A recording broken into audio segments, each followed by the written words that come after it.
Well, the whole Grand Canyon thing is bananas. Like, there's areas of the Grand Canyon you cannot explore. You cannot go.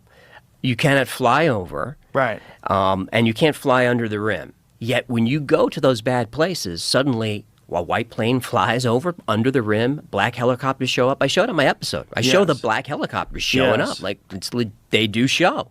Yeah. Like, they are protecting something. Something. It's not as simple as this is a dangerous area, because you can go to any dangerous area. You go just to the normal tourist area. It's like, be careful. People fall. 2 people a year fall. Yeah, someone fell recently. They did? Yeah, an influencer. Of course, taking a selfie. But the Grand Canyon, there's been these crazy stories of people finding these like Egyptian, these caverns with like Egyptian artwork and hieroglyphics and these stories of artifacts that have been removed from there. So the story is, it shows up, I believe, in like the Phoenix Gazette. It's 1903 or so. And the explorer is G.E. Kincaid, and he's going down, he's looking for gold deposits or whatever. This is just before Teddy Roosevelt made the Grand Canyon a preserve. He was a naturalist.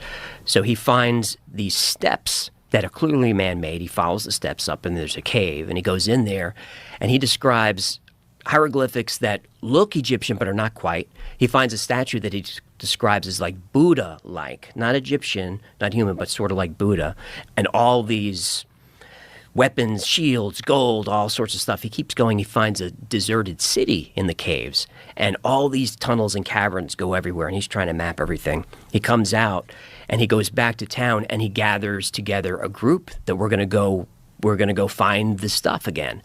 And people are excited about it. And a couple of weeks go by, and everyone's gathered to go on the expedition. He never shows. The expedition goes nowhere, and that's really the last we've heard of it. Really? And is there any photographs or anything? No. There never is of this stuff. Right. Just descriptions? Just a great story. Well, the great part of the story is the fact that you actually can't go there. And the idea that there's an area where the military is protecting people from being foolish, that doesn't make any sense. Nobody asks why. Right. Like, nobody asks why. It really bothers me about that story and all of these, whether it's disclosure or whatever. I don't hear anyone asking why. Well, they won't let us. Well, who's they? Right. Someone's in charge of stuff that's not the president. Right. Or Congress. So who is it? So... is it possible there's some sort of a government installation down there somewhere? It's all going to be woo-woo conspiracy stuff, or it's real, or G.E. Kincaid found something and someone got to him. But if G.E. Kincaid found something, why would they want to hide some ancient civilization discovery, particularly in the early 1900s? Like, why? For what reason? I don't know why Graham Hancock is marginalized now. Right, but wouldn't you think that there's like less of a grip on that stuff in the 1900s, the early 1900s? I would think so. Yeah. So my guess would be treasure and money. That would be my guess. Is it shows up in the paper, the government goes down there, like, there's a lot of stuff down here. Let's grab it, send it to the Smithsonian, who keeps 99% of the stuff under wraps. They have, a billion items that nobody can see, and then that's the end of it. Yeah, but what the fuck? Which I would love to know the official reason. See if you can Google. Is there an official reason why you're not allowed to go to certain areas of the Grand Canyon? They use a VPN there, brother. The story, I was looking at an article about the original article, and it says that the 2 guys mentioned might not have even existed. Right. There's no evidence of them. G.E. Kincaid? And another guy named S.A. Jordan. Oh, so it might be just a story that someone printed, some horseshit? Yeah, when I was looking into one of these things before, I found something explaining that back in the early 1900s, when newspapers were a really popular thing to read, I don't know if it was like a game or if there was actual prizes people would play or like amongst themselves to try to get fake stories printed. If you could get the craziest story printed, you win like $500 or...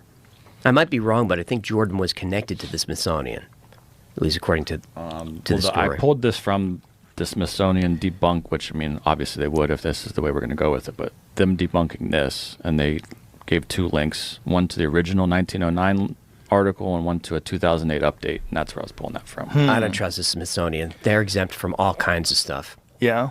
Well, like there's a law passed not too long ago that if you have Native American artifacts that are important to that culture, especially burial artifacts, they must be returned. Unless you're the Smithsonian, then They're allowed to hold on to them? Then you can make a case that you don't have to give it back. How do they have so much power? It's a government agency.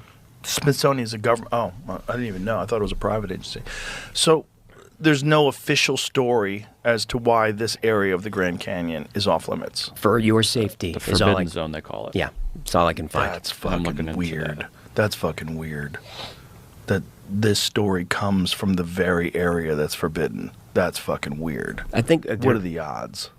I you don't know? believe in coincidences, so a lot of these stories come from places you just can't go. Has anybody tried to hike in? All the time. Wear Or camo? raft in Yeah, did they get busted? and busted, yeah, and arrested. Really? You could find Fuck, you could man. find online. I wish I knew the names of a team that went up there. That's who found the black helicopters, and I used them in the video, and I credit them. So you can find their videos. They're up there for an hour and a half, trying to find stuff. And what they found up in that forbidden zone is anchored into the ground a giant hook, Right. or like a loop. Yeah. Like, I what saw would you that. use that for? And that would be to rappel down. That's the only reason that would be there. There's no explanation for what is this. They also found artifacts from that era, from the early 1900s, artifacts that people were there. So it's possible that they rappelled that, like they might have been standing right above that entrance. And there are reverse angles of that rock face that look a little weird. It could be pareidolia, but What's pareidolia? pareidolia is the mind's ability to see objects in random noise. You know, it's something we evolved to see predators in the forest. That's why if you see a cloud that looks like an Abraham Lincoln, Right. it's not Abraham Lincoln. It's pareidolia. But debunkers will always fall on pareidolia. So like the real believers, they hate that word. God, that would be. Imagine everything would have to be rewritten. If they found some evidence of a lost civilization with no connection to any known civilization that was advanced, that was living in the Grand Canyon. Did you ever think about going To the Grand Canyon? to go and just be an outlaw and go see? How would you get in, though? I mean, if they have black helicopters and they're scanning the sky or scanning the ground with some sort of a drone or a plane, We go in. We live. are you planning something? No. Hold on. What no. should we do? I don't have. I'm in. I don't have a contract. All right. So this is. It's already dangerous me sitting here. But I got your back. If I go. Yeah. Right. What's up? The thing I found about the Egyptians in Ohio was actually from a paper that was written. It's postulating it. I guess they took a lot of the evidence that they had been finding and saying this shows that there might have actually been Egyptians there. What's from 1937? That's when the guy was, I think, born. This is 40 years ago. Oh, so wow. That amulet was brass, apparently, and it was found near Cincinnati. And where I actually think that it might have been trade routes, because there was some stones that have been found in various parts of the world that are from specifically Ohio, because it's like a rainbow shale that was used in like arrowheads and stuff a long, long time ago. Like that area was used to make weapons, like the first, like 12,000 years ago when the first people were kind of in North America. But that area in Ohio also is known as the sandstone capital of the world. And I don't know if that's related to the Egyptians, because that's what the pyramids are made out of, There's tons of sandstone that is very specific to that region. Yeah. So Pyramids made out of sandstone? I thought so. Yeah, I've yeah. heard this, There's yeah. 21, from 1800 to 1980, 21 times the amount of sandstone that made the Great Pyramid was shipped out of Ohio to make various buildings all over the world. Really? Most of them in the United States, obviously, but all over the place. Dun, dun, dun. Yeah, just weird This- facts I found after Graham came History through. of the humans. We don't know history. We know some. All The right? only history that we know is the one we go discover on our own time. The one that's presented to us is not history. It's all lies. Well, it's not all lies. All of There's it. some lies. I found that too. I didn't Lost civilization in Grand Canyon was, Egyptian? Yeah, the Smithsonian published some stuff in 1909, Oh, wow. I guess, that where all this came from. There was an article that got written, and I don't know how much of it they proved or was proven or was just newspaper It's like bait back in the day. Look at this. kind of, Even but- more amazing, the artifacts didn't match up to anything on the known record. Rather than appearing to be of Native American origin, as one might expect, the object had distinct Egyptian or Tibetan designs. Could there have been an entire civilization of Egyptians living here? If so, how did they get here? Dun, dun, dun. It's not that hard. Hop in a boat, man. You got cats that leave Africa and try to come to Spain on these places on a chicken wing. Yeah. You know? It is interesting, right? Like the population of Cuba. Cuba's so insanely diverse, and it's right there. Like, what is the history of that other than the slave routes? Like, what is the history of Cuba? Because Cuba has very distinct African people living there. The whole Caribbean, all that whole area is has a lot of African roots to it. But it's just a place that was conquered by the Spain, you know, by the Cortezes, you know, those type of people. What really disturbs me is there's no way to know exactly what happened. It's like you're piecing things together based on artifacts and historical record, things that people wrote down, and journals and logs. And it's, there's people that have traveled. So, again, I've studied this so long ago, but I remember reading primary source from somebody that traveled with Cristobal Colon, a.k.a. Christopher Columbus. And he was saying very specific things about his accounts when he reached these different places. You know, and he was saying things like, we got to the land and we found Africans. And I remember him specifically saying, so no matter where we go, we find Africans. And he said it as if he was disappointed. And then they started talking about, like, you know, they started talking about their culture and describing their culture. You just got to go look at the people that travel with Cristobal Colon, and there's some firsthand accounts there. And they're very honest about it, you know. dude, I'm going to look into that now. That's very interesting. I'm going to ask Graham about that too, what he knows about it. He's studied, especially on his latest book, he studied a lot about the various cultures that made it to North America and South America. Okay. Yeah. It's just very rich in history. Very, very rich in history. How many of these crashed crafts do you estimate there are that human beings have recovered? More than 10. More than 10. More than 10. How many of them are in possession of people in the United States? I meant more than 10 in possession of the United States. What about worldwide? Worldwide? Do we have any data on that? We have data, but it's classified. There's no way to really talk about it. But so there's more, though. You could safely say it's not just the ones in the United States. Not just the ones in the United States, and these are they equally distributed? I don't know for sure in terms of data. I mean, we have our best data, of course, on our own retrievals. But more than 10 retrieved in the United States. More than 10 retrieved. What is your take on Bob Lazar? Well, we looked into the Bob Lazar story, and but only from a certain relatively superficial level. Looked at we found out what his clearance levels supposedly were, and so on, which came back saying it was not high enough to be doing what he says he was doing. On the other hand, it may just simply be, it was better than that, but we didn't have the access to see that. So when I hear his physics descriptions, it's a puzzle. It seems not exactly as I would anticipate might be the technology behind the craft, but I can't absolutely write him off. So it's an enigma, and I don't have any hard data to prove one way or the other. So it's I know you've talked to him. And, it's a fascinating puzzle. It is a fascinating puzzle because that would be the place. S4 would be the place where they would do that kind of work. I mean, if you wanted to do something like that in complete privacy and secrecy, you'd do it in the middle of the Nevada desert, very protected. That's true. Right. Outside of Area 51.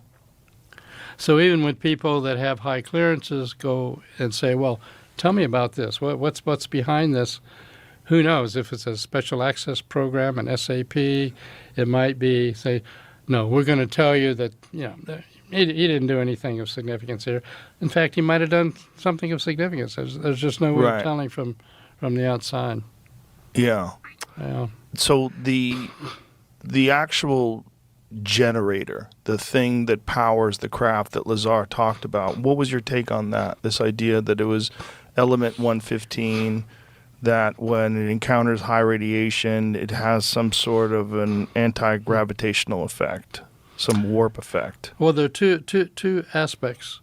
One is, what is the material or mechanisms that generate the effects? And then the other is, are the effects being described reasonable descriptions of the kind of effects you think are associated with such craft? On the element 115, as you know, in the general scientific community, we've seen element 115, but it's very short-lived. So it's hard to evaluate that, and at this point, there's no evidence that's it. But his description of the anti-gravity effects and so on, that's an area that is well described as what you might expect. As it turns out, in that series of 38 papers, one of my own papers that I provided was one called Space-Time Metric Engineering. And when the pilots came to me and said, drops down, takes off, right angle turn at Mach 10, this is way beyond our physics. And I said earlier, I think it's not beyond our physics, beyond our engineering.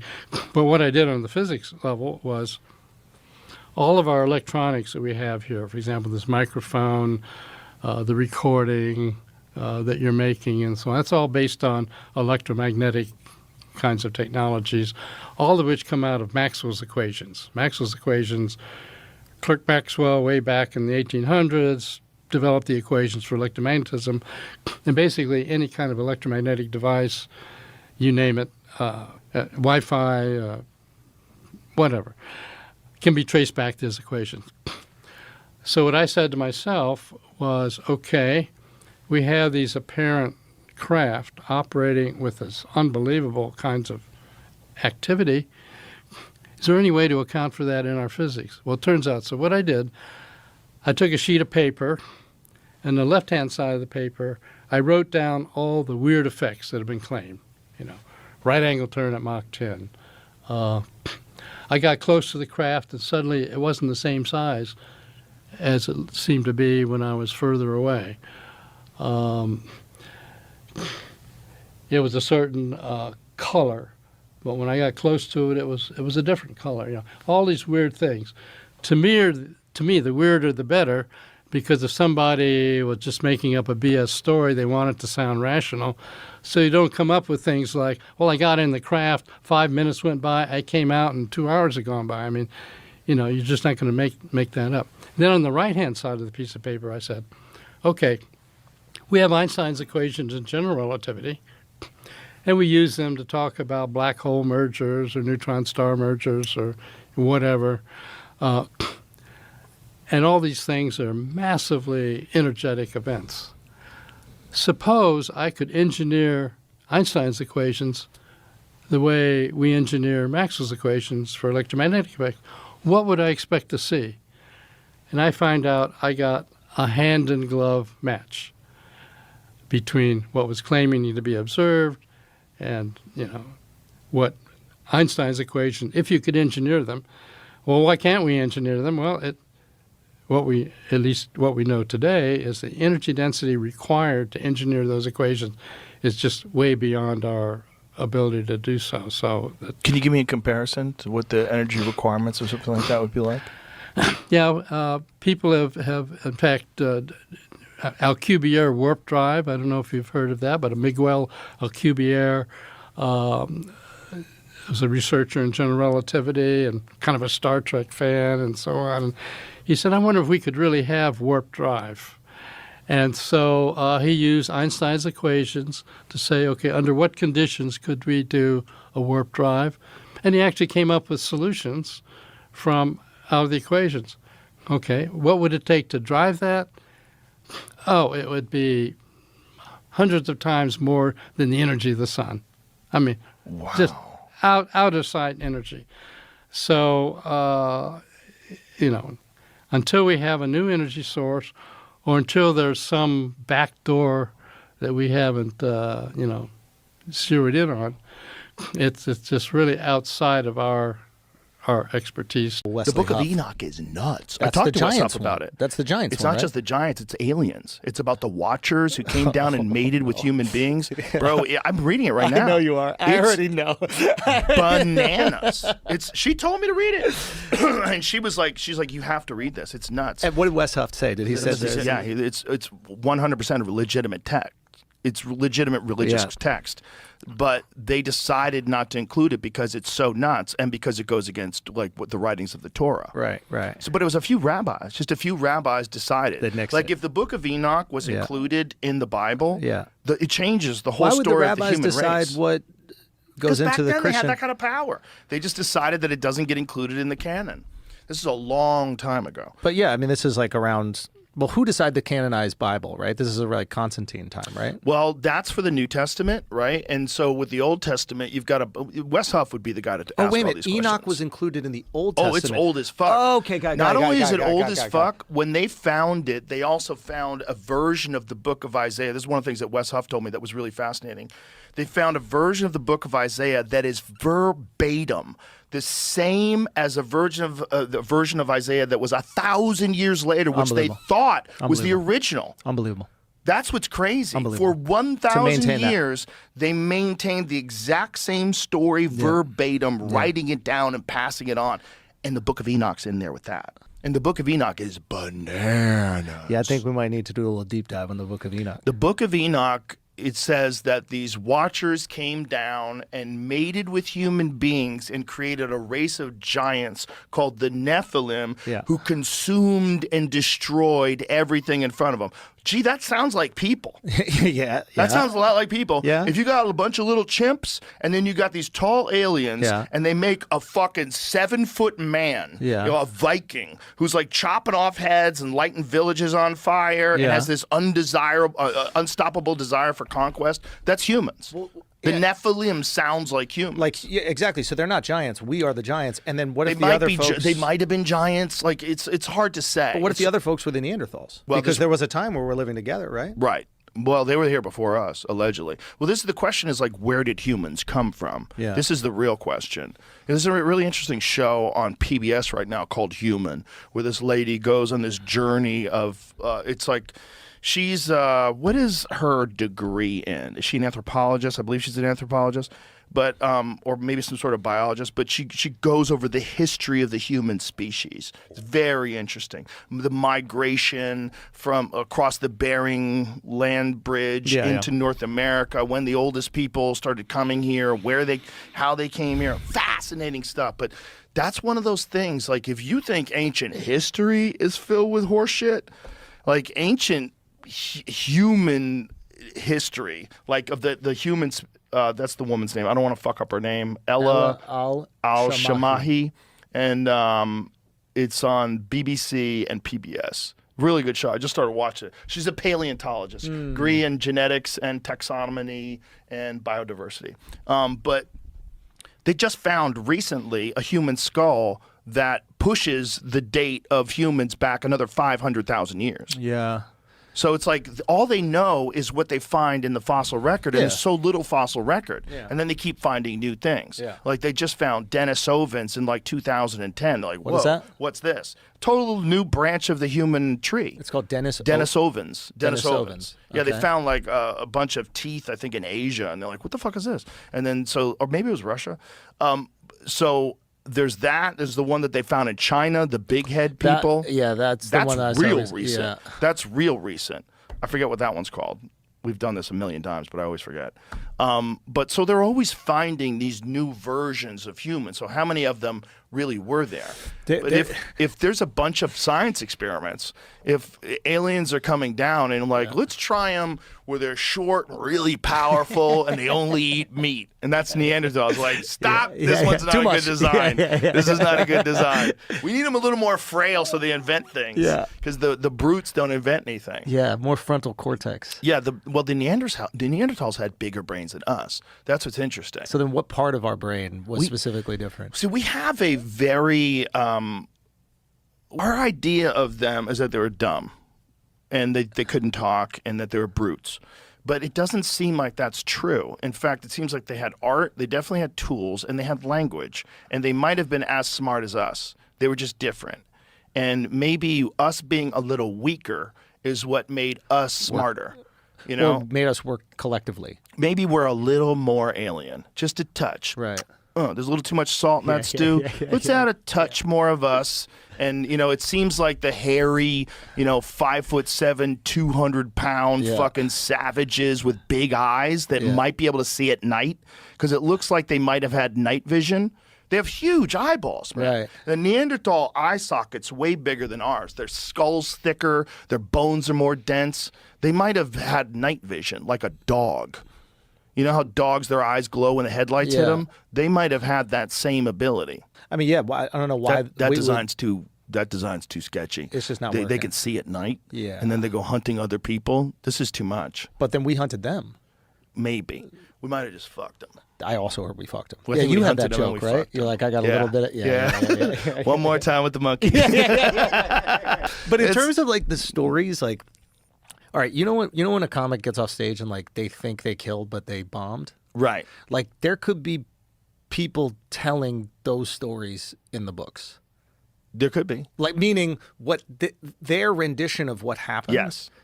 is in the book, and that is what they truly believed happened. They might not even be delusional. They are Right. delusional, but like that's what they saw and that's Right. what happened to them. And history is always written by the winners. Exactly. Yeah. My version of the Bible story back in the day, I used to have this bit about Noah's Ark. I was like, the problem with the Bible is people are full of shit, and that story sucks. Yeah. Like, it's that simple. It's Yeah. like people lie all the time. I've never met any politician or any person who's in charge of anything that's like really important that I would say never lies. So if you're back then where there's zero accountability, zero video, zero anything, they can't even write. Well, that's where the cross-referencing makes sense, right? It's like that's when you got a bunch of different people saying the same thing or similar things. You start to go, okay, maybe this did happen. Terrence McKenna once said it best, that science asks of you one miracle. That's the Big Bang. Yeah. There's one miracle. It really is kind of like a miracle. Yeah. If in the beginning there was nothing, and then God created the earth and the skies. I mean, that's essentially what the Bible is trying to say. They're just doing it in a way. And the Bible got it right. They got the order right. Right. You know? I think it's based on an understanding that people had achieved. Because if you think about the Bible, right, and if all these people are correct about the original history of sophisticated civilization, if the Randall Carlsons and the Graham Hancocks and the Robert Shocks of the world and the John Anthony West, if they're correct in the timeline of, like, say, the most sophisticated society that we are aware of, which is Africa, if those people that lived in Africa 30,000, 40,000 years ago in Egypt, if they created a society that was infinitely more sophisticated than anything that we had ever seen before, like, how did they do that? Who did that? And what was that like? Like, what the fuck was that like? What was that world like back then? I mean, have you ever really stopped and tried to think and imagine what was that world like back then? I mean, Well, how about that you have a similar world in Central and South America where they also had built things many thousands of years ago that still, like, how the fuck did you do that? Yeah. How'd you do that? Easter Island. How did y'all make those things? Yeah. How in the world? And then move them? Well, I think if those things go down and then people have to rebuild, I think it takes a long time before people figure out what happened. I think it takes a long time. And I think that's where a lot of the confusion that you see in the Bible comes from. Like, God made the earth and the sky and everything in like 6 days, right? And then on the sixth day he rested. Okay. What are they actually saying, though? You're getting things that are translated from an oral history of 1,000 years, and then they're writing it down in Aramaic, they're writing it down in ancient Hebrew, and you're getting it many years later, long after. Diluted and all warped kinds of. Think about what people are willing to do today to the Constitution. Today.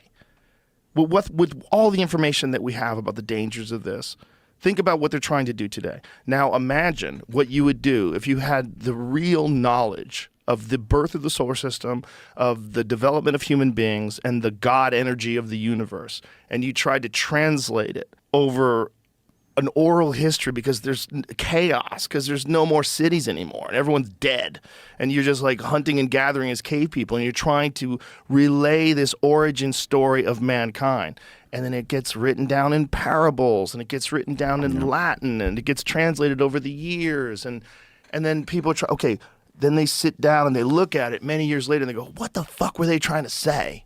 Like, what were they trying to say? Because so much of what they're trying to say, if you're really paying attention, like, it seems like it's kind of laid out like the origins of the universe. If in the beginning there was nothing, like they're talking about the Big Bang. If these scientists all agree, how do they know that? Then back there was then? light. That would be the Big Bang. Why wouldn't they assume back then that God was always around? Why would they assume that God had to make everything? Why would they assume that there was a beginning and an end just because they have a beginning and an end? Is that rational? Why would they assume that? And why did everybody assume that? Maybe because they fucking knew. Maybe because at one point in time, whether it's 10,000 years ago, 20,000 years ago, they had figured a lot of this shit out.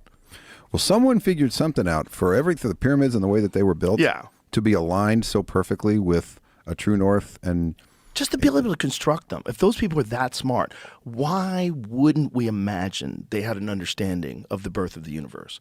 Why wouldn't we imagine that they would have this bizarre understanding of the way morality and good and evil play out with human beings? Maybe they were right. Maybe they were right, but it all just got fucked up over the thousands of years after asteroid impacts and the thousands of years of the destruction of the advanced civilizations and the world going back into chaos and then slowly rebuilding.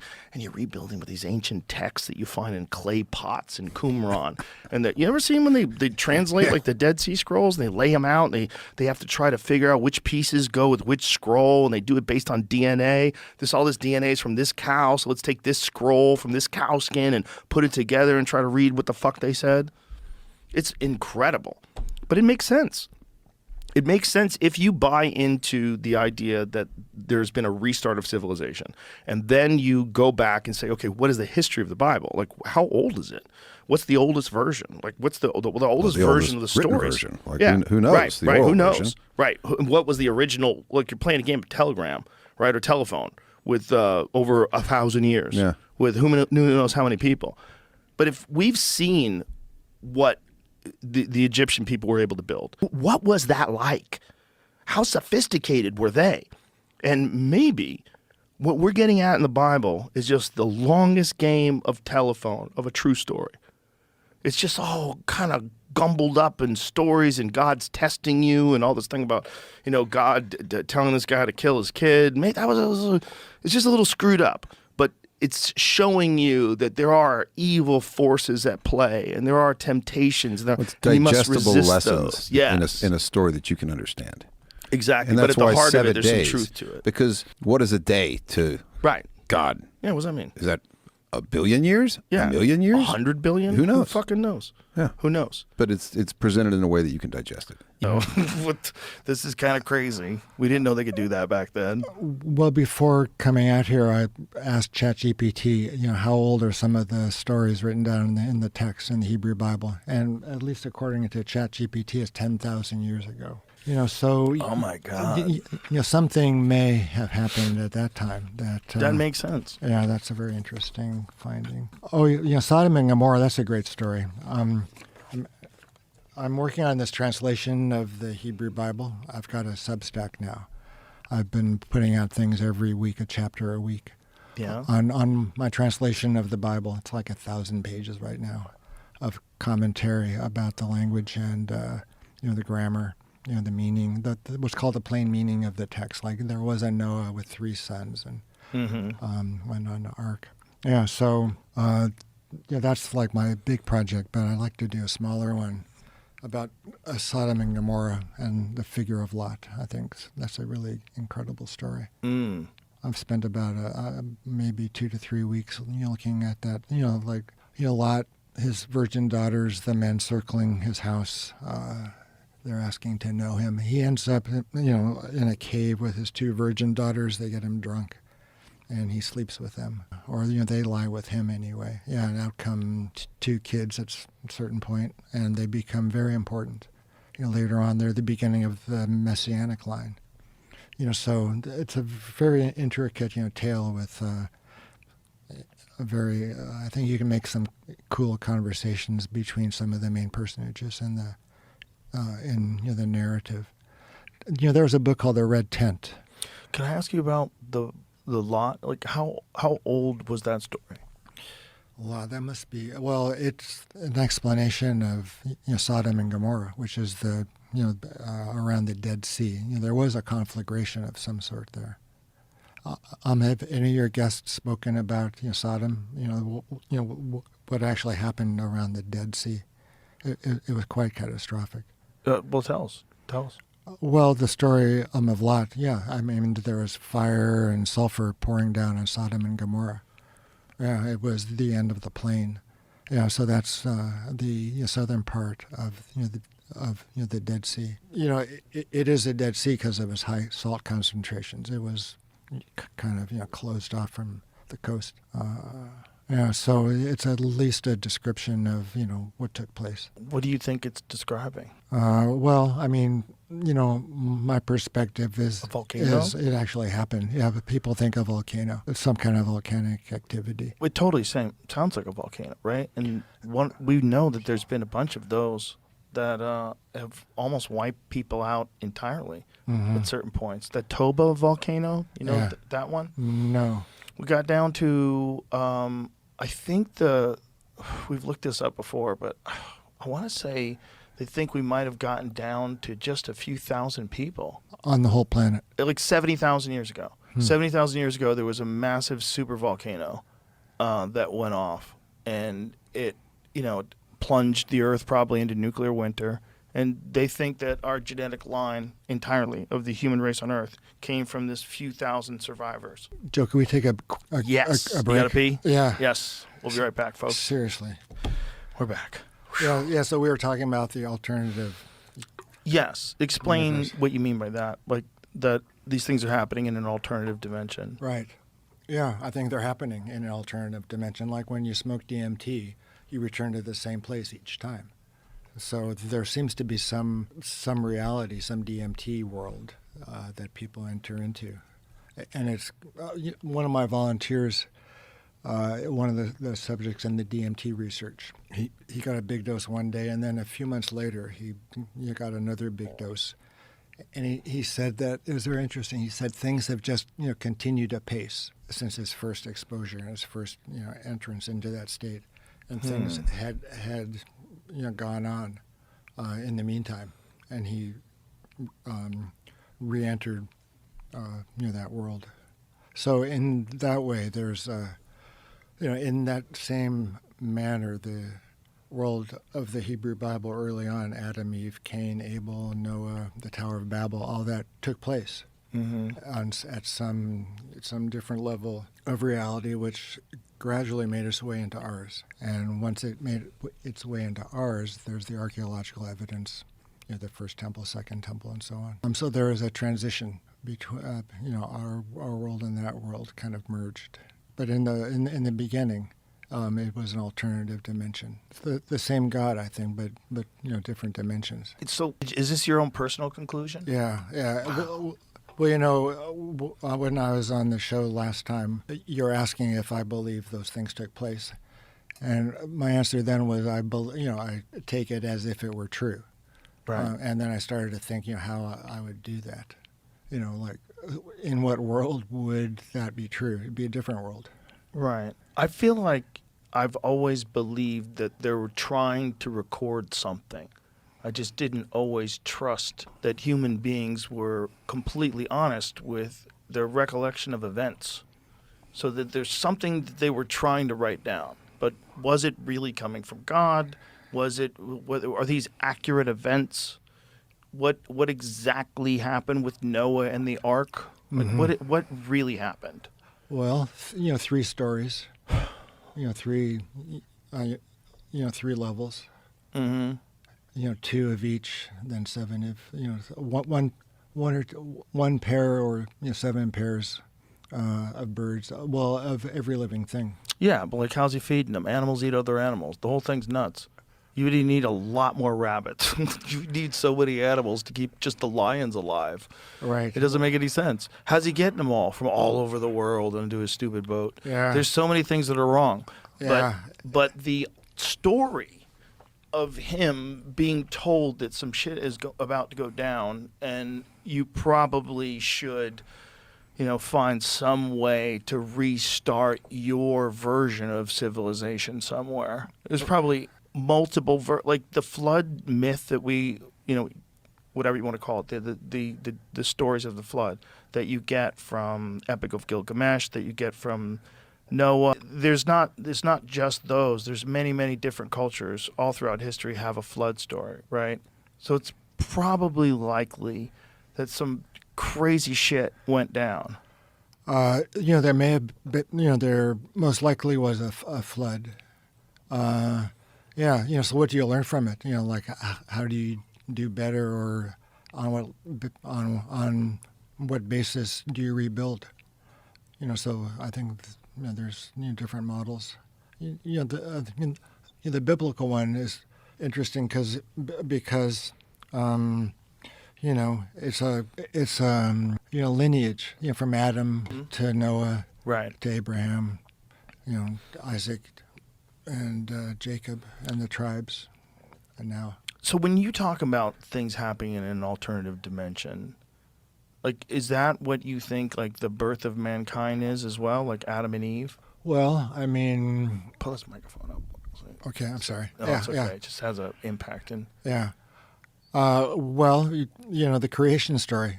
Man was created on the sixth day. Right. Along with mammals. Yeah, it's a cool story. It's, stages. People say, well, 7 days, that's unlikely. Like that creation took place 7 times 24, I don't know, 148. Something like that. 148 hours, 168 hours, the whole world was created. But it's broken into stages, 7 stages. Which is one of the translations of the word that is usually translated day. It could also mean stage. It's the word yom. It could mean either a day, a period of time, a stage. So that's that's the answer that makes sense to me about the 7-day story of creation. Yeah. So man was created on the 6th day, and then was placed in the Garden of Eden, and those events took place. The stories themselves are just they're written down, and so people have been studying them for thousands of years. Who do you think Lilith was? No mention of Lilith in the Bible. Really? Yeah. Where's the story of Lilith emerge? Well, it comes from what's called midrash. What's that? It comes from a root, darash. It means to, explicate, to expand upon, to investigate. So what happened after Adam and Eve sinned? Did they have sex again? And they do have Cain and Abel and the ensuing stories. And then there's a third son, Shet, who is the inheritor of Adam's of his traits, his good traits and bad traits. He's like God as well. So there's a distinct lineage that is spelled out. Lilith was a demon. That she slept with Adam after the sin of eating from the fruit of knowledge of good and evil. So there's a story that built up around the biblical story that they were separated. Adam and Eve were separated for a long period. And so who was Adam sleeping with? Well, it was expanded in the midrash that there was a demoness named Lilith who slept with Adam for a couple hundred years. And then Adam and Eve reconciled. Whoa. Yeah. So so Lilith is she doesn't appear in the text of the Hebrew Bible as such. So nobody knows. There's a mythology that's grown around Lilith as well. Well, isn't there some festival, some music festival called the Lilith Festival? Lilith Fair. Yeah. That's named after the spirit or the demoness who's. You sure it wasn't like a lady named Lilith that she came up with it? Are we sure? It was her neighbor, Lilith Smith. You've done an amazing job in this book of trying to boil it down for dummies like me, but it's hard. It is a complicated and insanely nuanced subject. Yeah. And it's one of those things where it like this many worlds theory, for one example. The just the possibility that there's explain that. Sure. Explain for people that don't understand what quantum mechanics even means. Give them just a little bit of that, and then explain many worlds theory. Yeah, good. This is what I'm here to do. So, thank you. An electron. Take an electron. Quantum mechanics should apply to the entire universe, but it becomes unmistakable when you look at little tiny things, right? So we always are talking about electrons or atoms and so forth. An electron has a position, and well, sorry, let me not even say that. Even that was wrong. It's just so hard to correctly talk about quantum mechanics, right?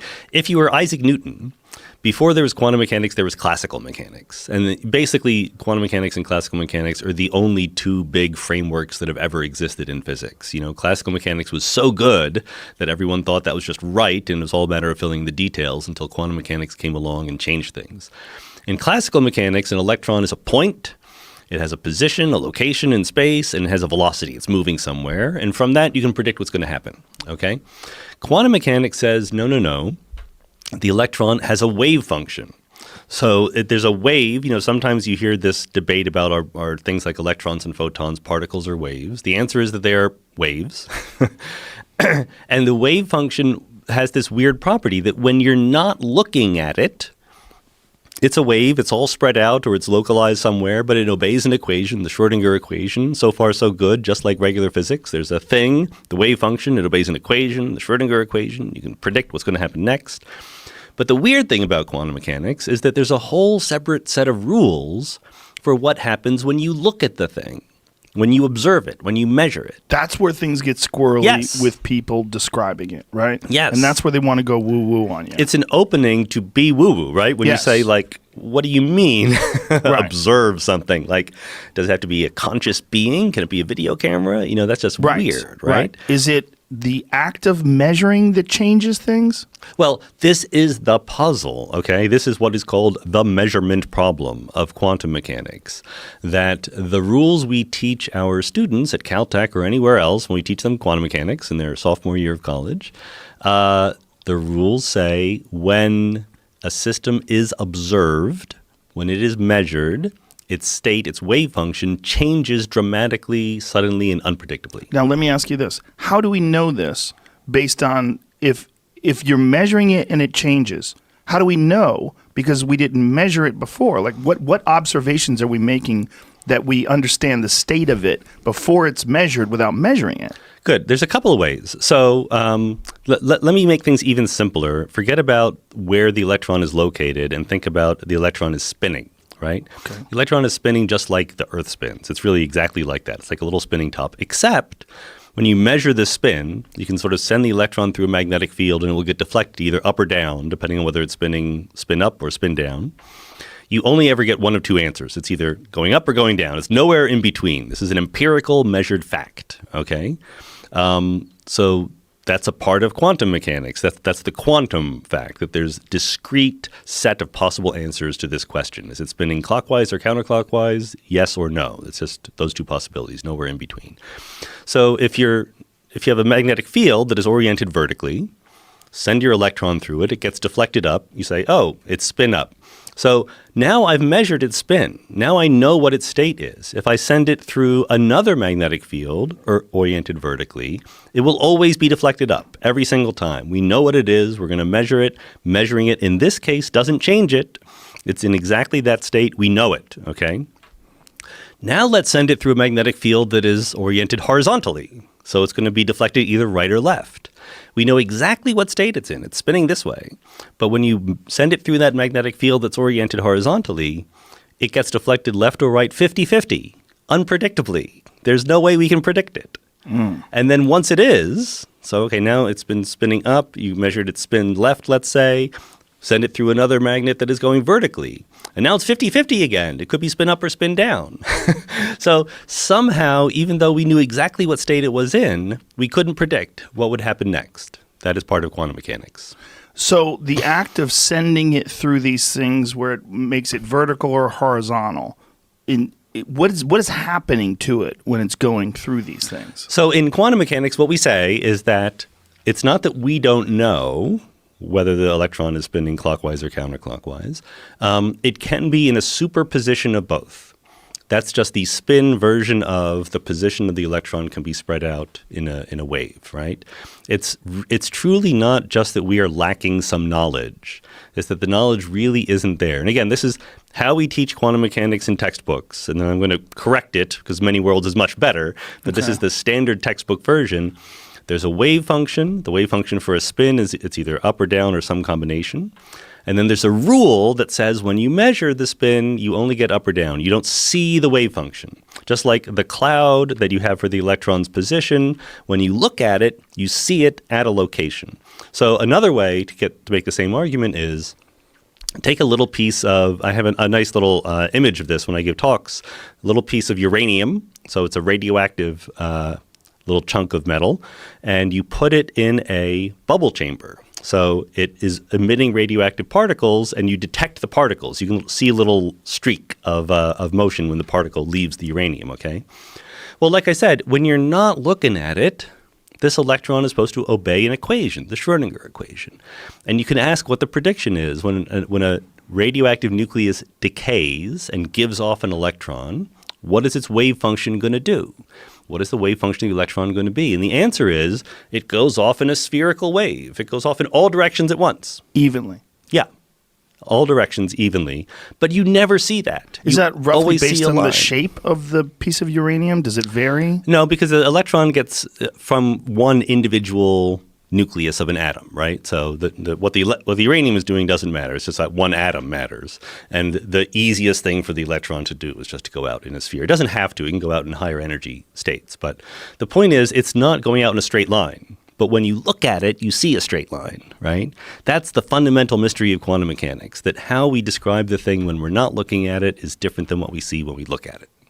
So when you're in pursuit of an understanding, a deeper understanding of quantum mechanics, when you're thinking about people from the 1900s that are just sort of basically getting the first steps going to understand this stuff, when you're talking about this lack of funding and the lack of encouragement for people to pursue quantum mechanics, you strongly feel like there are answers to these questions. Yeah, that's right. That we just need better tools and a better understanding, better equations, more time. Yeah, me and Einstein think this, right? So Einstein is one of the secret heroes of the book because he has this reputation as someone who just couldn't quite accept quantum mechanics.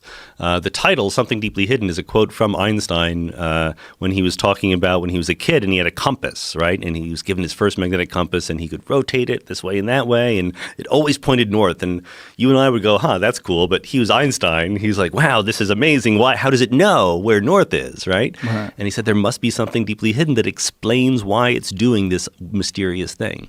And he felt the same way about quantum mechanics, that we gave these set of rules, which are called the Copenhagen interpretation of quantum mechanics. One set of rules for when you're looking at it, one set of rules for when you're not. And Einstein was like, oh, come on. Clearly, this is not the final answer to the nature of reality, right? He wanted to know God's thoughts. He's like, I want to know everything. We're not done yet. There must be more going on. And so Many Worlds is one of the proposed answers to what could be going on. It's not the only one. There's alternatives, but it's definitely my favorite. It's definitely the easiest one to write down. Let's put it that way. Okay, so hit us with this Many Worlds theory. Okay, so think about this electron. You say that it could be either spin up or spin down. It's a combination of both. That's its wave function. You measure it, you only ever see spin up or spin down. So Copenhagen says that's because the wave function suddenly changed, snapped into place when you observed it. Don't ask me what it means to observe something. That's not what Copenhagen lets you ask. Okay. Many Worlds says what you're missing is two things. Number one, you're a quantum system. You're obeying the rules of quantum mechanics. You're made of atoms and electrons and so forth. You have a wave function too, okay? So you're secretly treating yourself as a classical thing when you make that measurement, but you really should be treating yourself quantum mechanically, right? That's one thing. And the other thing is something that Einstein invented, namely called entanglement. When quantum mechanics says there's a wave function for a system, it doesn't say there's a separate wave function for every particle, right? It says that there's only one wave function for the whole universe. So the way I like to say it is, imagine two particles come in and bounce off of each other. Either one has a wave function and it's, unpredictable exactly what angle it's going to go off at. So both of the particles that go off, you don't know where they're going. But because momentum is conserved, if they came in at equal velocities, they'll go out at equal velocities and in opposite directions.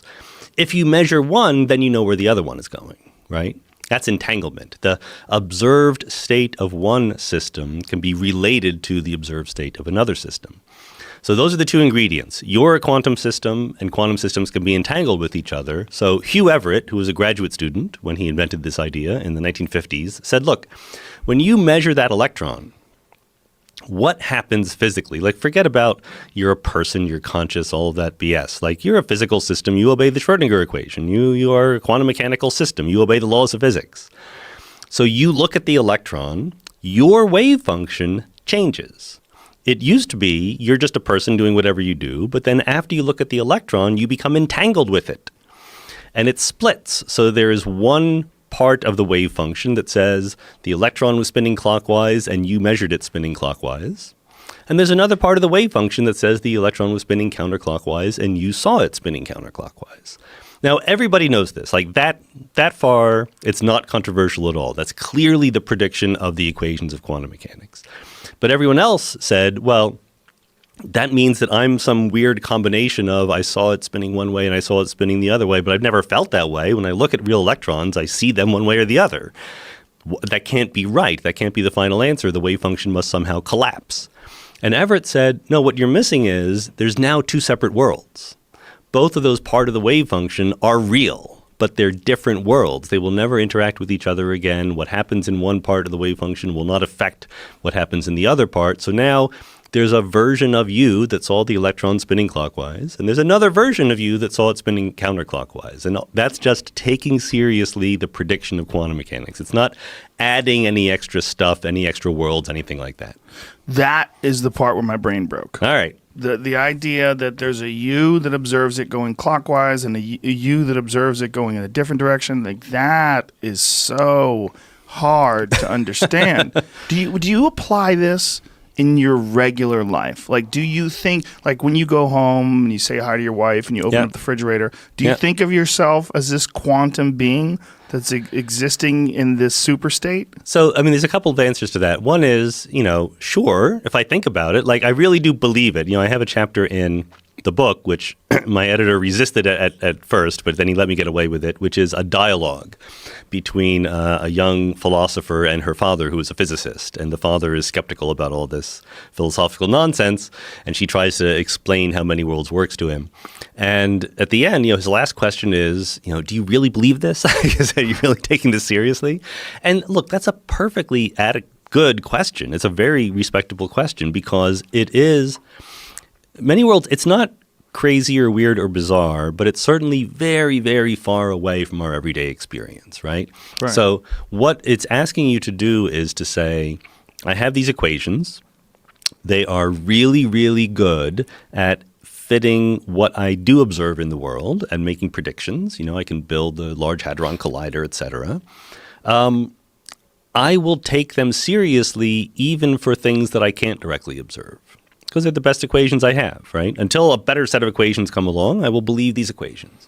And the implication of that is, there's a whole bunch of worlds, like a huge number, like a real, humongously, unimaginably big number, maybe an infinite number, maybe finite, we don't know, of different copies of you, and they're being created all the time. The good news is that it doesn't really affect how you go through your life. It doesn't really imply that you should behave any differently than you would if you just lived in one world.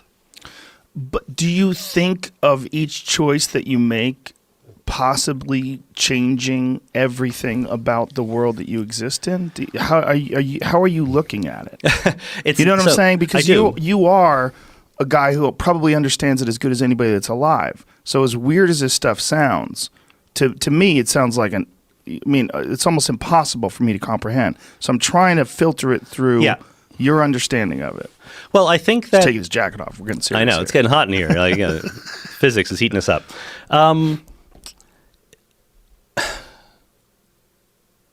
Yeah, I'm not exactly sure how to say it the best.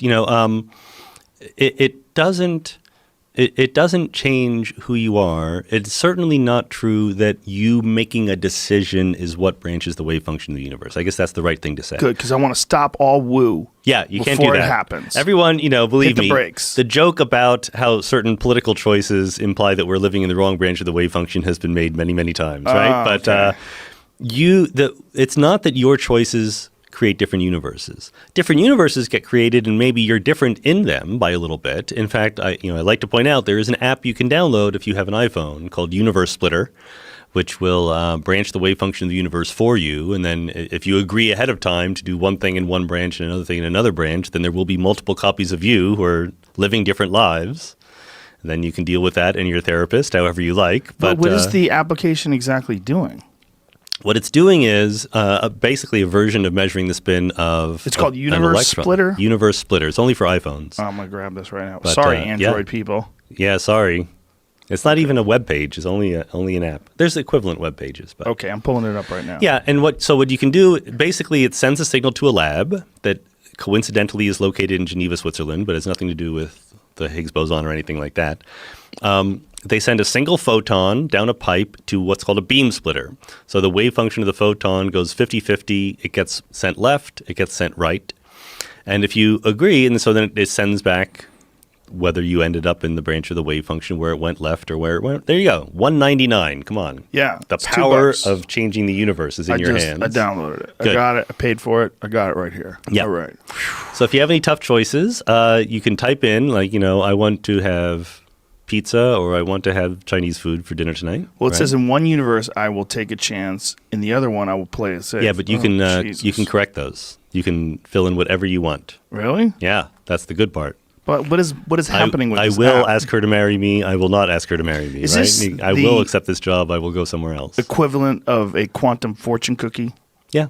But Yes. except that all possible fortunes are obtained in different universes. The bad news is you can't ever find out how things went in the other universe. You can't talk to the different universes. That's the problem, right? Yeah, that's so the problem, people will be paralyzed by analysis. That's why you should act the same as if you just lived in one universe, because you can never talk to the people in the other ones.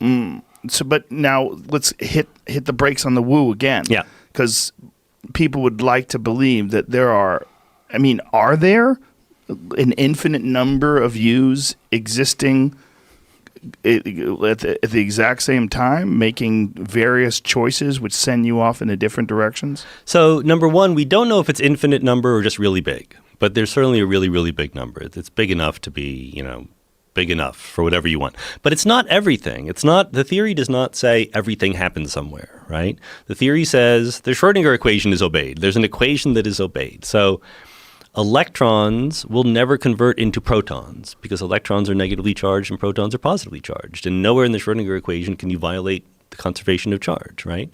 So there's plenty of things that don't happen, but then there are plenty of things that do happen. And some things are more likely than others for you to experience. So again, it's sort of it's a mind-bendy thing, but it's a straightforward prediction of the equations, and it doesn't affect our lives. There's no rule that says, to be a moral person, to be a good utilitarian and make the world happy, knowing that the wave function is branching into multiple copies, I should act differently somehow. It's exactly the same as it would be in the ordinary world. So, you are the ordinary world, no matter how many copies of you there are, or how many versions of you there are. There's nothing. So when all these copies are being made, there's no essence of you that is traveling through one of the copies, right? Like all of these people are separate people. So I use the analogy, it's like identical twins. They were the same zygote or whatever, and now they're different people, okay? So that's the same thing. Like you're you now, and if you hit the button and branch the wave function, there'll be two different people, both of whom used to be you, but they're not the same person anymore because different things happen to them. Now, when people think about the concept of quantum mechanics, and the way you're talking about it, describing things in the micro and the macro, you think of your existence itself very similar, in a very similar manner, the way you think of electrons, the way you think of things being quantum, is that you are a combination of all these quantum things. Yeah. So you don't operate in some sort of static state that's very like here and now and carbon, and you can put it on a scale and it'll never change. There's constant versions of you. Yeah, it's kind of like a whooshing where, you know, more and more versions of you are being created all the time. And it's an interesting thing because even the best trained physicists sort of think intuitively classically. Like, look, here's a table, there's a bottle, right? You have and, to. You have Red to. light comes, hit the brakes. And this is how we evolved, right? Yes. This is how our brains work, right? And like I said, you know, many worlds is one respectable version of quantum mechanics. There are other respectable versions, more respectable than the textbook presentation. But they all the other ones somehow lean on our classical experience. And the textbook version certainly does. It says, like, you're a classical person observing a quantum mechanical system and so forth. And Everett, when he was a graduate student, you know, he had arguments across the ocean with people in Copenhagen, you know, who tried to push their way forward. And he's like, why do you get to be classical and the electron has to be quantum? Like, why aren't you quantum? Like, why isn't everything, what's so special about you, really? Right. And he was trying to think of the quantum mechanics of the whole universe, right? Where he's not a separate observer outside because he's doing the whole universe all at once. And so everything had to be quantum. And I think that that's another thing that is pushing us to appreciate the foundations of quantum mechanics a little bit more, is that we're trying to understand quantum gravity. We're trying to understand quantum cosmology, the universe all at once, obeying the rules of quantum mechanics. And the conventional Copenhagen theory is just not up to it. But yeah, man, just sitting with him makes me contemplate these things, and for me, obviously because of my worldview being shaped by Scripture, it makes me go to Scripture and bounce these questions off of the Scriptures, you know, and even it. I think it was powerful too because, you know, I'm sitting with a man who's important to me, who is bearing this burden of death. And by the way, he bore it well. It was amazing to me that I could go and sit with him and he would talk to me and take time to spend with me, even in the midst of this terrible process that he was going through. I told him, I said, you could have just laid there on this bed and not said a word to anybody and nobody would have blamed you. You know, it's scary. He couldn't sit still. You know, and because he was in so much pain. It's daggone cancer's rough, man. Pancreatic is a bad Yeah, one. it's rough. But then, you know, he had these same questions that I'm thinking, like, why does this have to happen? You know, and then for me then to have to go and search the Scriptures and then come to him with the Scriptures and share the Scriptures with him to, you know, give him some of the answers that he had. You know, it's like I would read a Scripture to him and he would say, because again, Mr. Don had a strong faith in the message of what we call the gospel, but he didn't know all the other stuff because he couldn't read. Right. So I would read a Scripture to him and then he would say, read another one. Read another one. And it was the wildest thing, dude. I've never seen it. I've never seen anything like it before. I've been following the Lord Jesus for 13 years now. I was reading these words off of the page, not even explaining them to him. I was just reading him these Scriptures, and they were manifesting like power in him. Like you could see, you witnessed a change in his expression and his attitude. It was like these words I'm reading are manifesting power and hope and like literal energy. Like I would come over and read the Scriptures to him, and he would been in bed for the last 4 days, wouldn't get up for anybody. I'd read the Scriptures to him, and then next thing you know, we'd be out on the porch. Like he'd get out of bed and we'd go walk out on the porch. I'd have to help him walk, right? And his wife kept saying, you're the best thing for him right now. I'm like, no, you don't understand. It's not my presence. For somehow I'm reading him from these scriptures, and it's like manifesting some sort of power and hope in him. And it like would give him energy in some way. And I can't explain. I've never seen it happen like I've never witnessed that before, you know? Well, it's probably even more profound because he can't read, so you're reading it to him. Dude. Right? Dude, it was wild, man. Like, and I would read these scriptures to him, Joe, and he would say, yeah, I understand that now. And like we're reading complex things, like we're reading about the resurrection, like the bodily resurrection of all the saints at the second coming of Christ. And, you know, he asked me, one of the questions he asked me, has anybody ever really explained to you what happens when we leave here? You know, because he's wondering these things. Like, I'm about to depart this tent, buddy. What's about to happen? And I'm like, well, the only answer I can give you, Mr. Don, has got to come from these scriptures. And and I would read these complex scriptures to him, 1 Corinthians chapter 15 and 2 Corinthians chapter 5, and he would it would make sense to him in his mind more than my mind could comprehend the truth of what I was reading.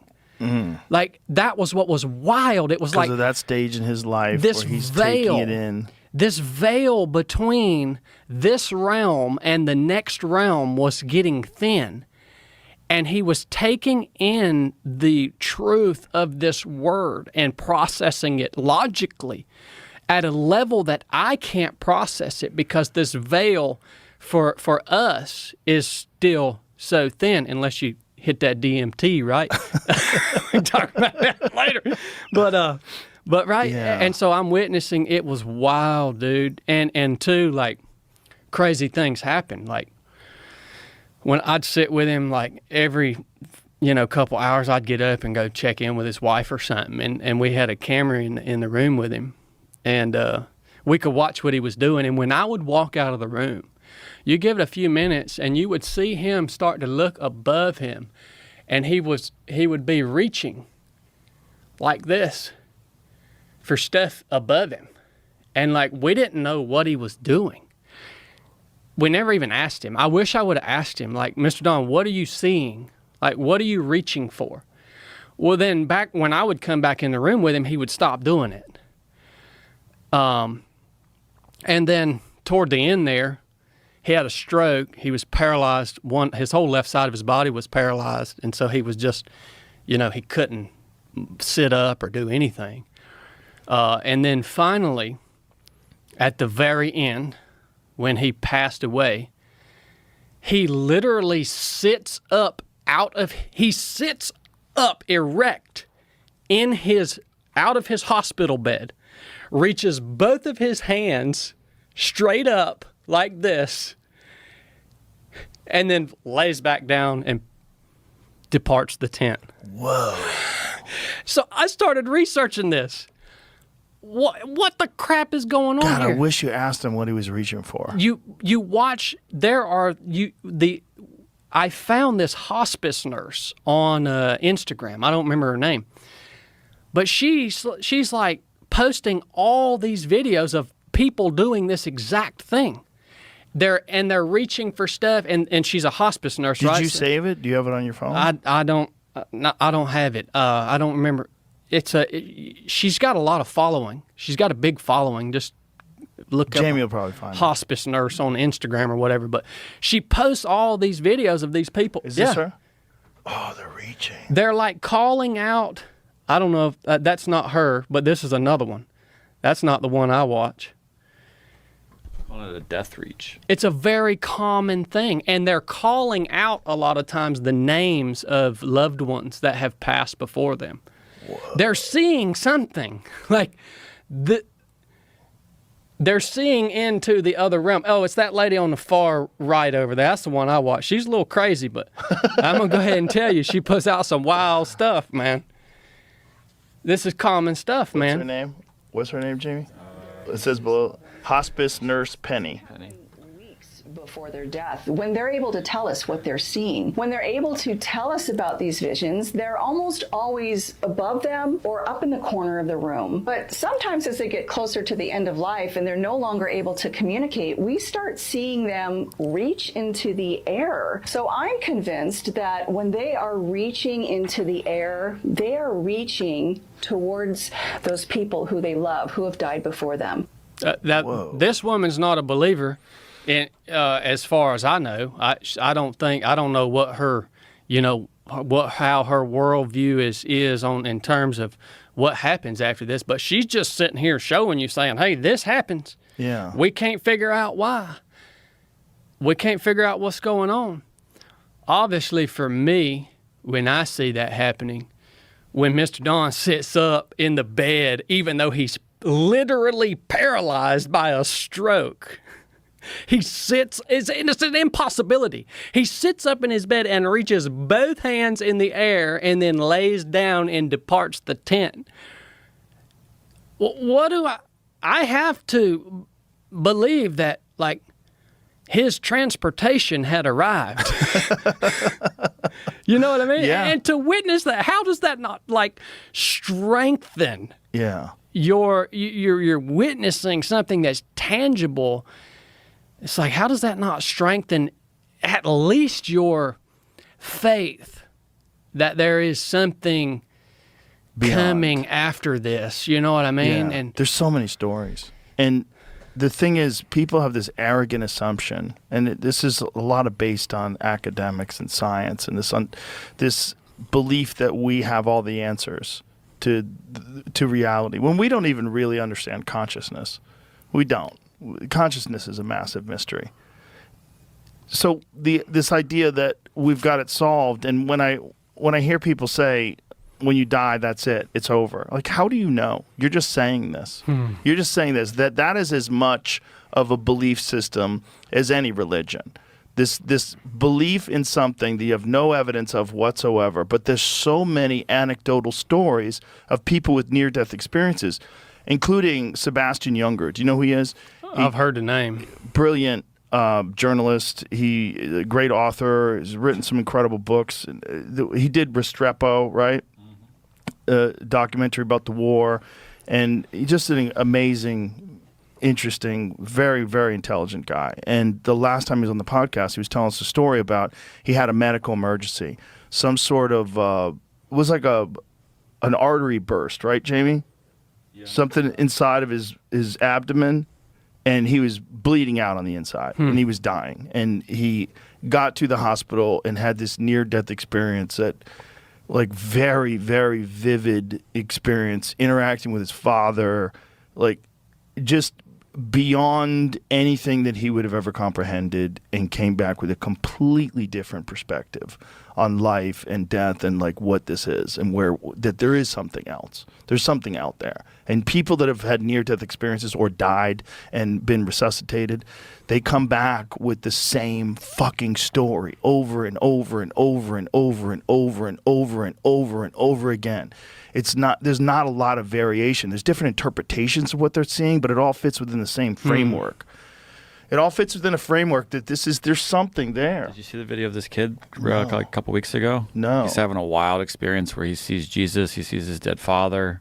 Come on, man. Says it's beautiful. Why is this kid? I miss my mom. My hair case. I think he was sick and he's coming out of surgery. I don't know the exact story on what was happening to him. Jesus. This video goes on long. It's a 10-minute video, but whoa. He's in a dream. He's dreaming. Yeah, he's dreaming all right. Yeah. He's seeing into the next realm. Yeah. I want this hot chicken. Yeah. Well, crazy. You could dismiss that. You could dismiss that if you wanted to. Yeah, you can, man. But look, man, I don't even need all these signs and wonders. Like, I don't even need all that, man. I mean, it's great when you get the opportunity to witness things like I got to witness with my friend, Mr. Don, and just see his faith and see that the Word manifest power in him. Like, it's great when you get to see it, but you can get too carried away with all that stuff too. You know what I mean? It's like, I I don't know, man. You know, I'm wondering, Joe, if the Almighty ain't calling you. Calling me how? On the phone? Calling you, man. What do you mean? In what way? I'm just wondering.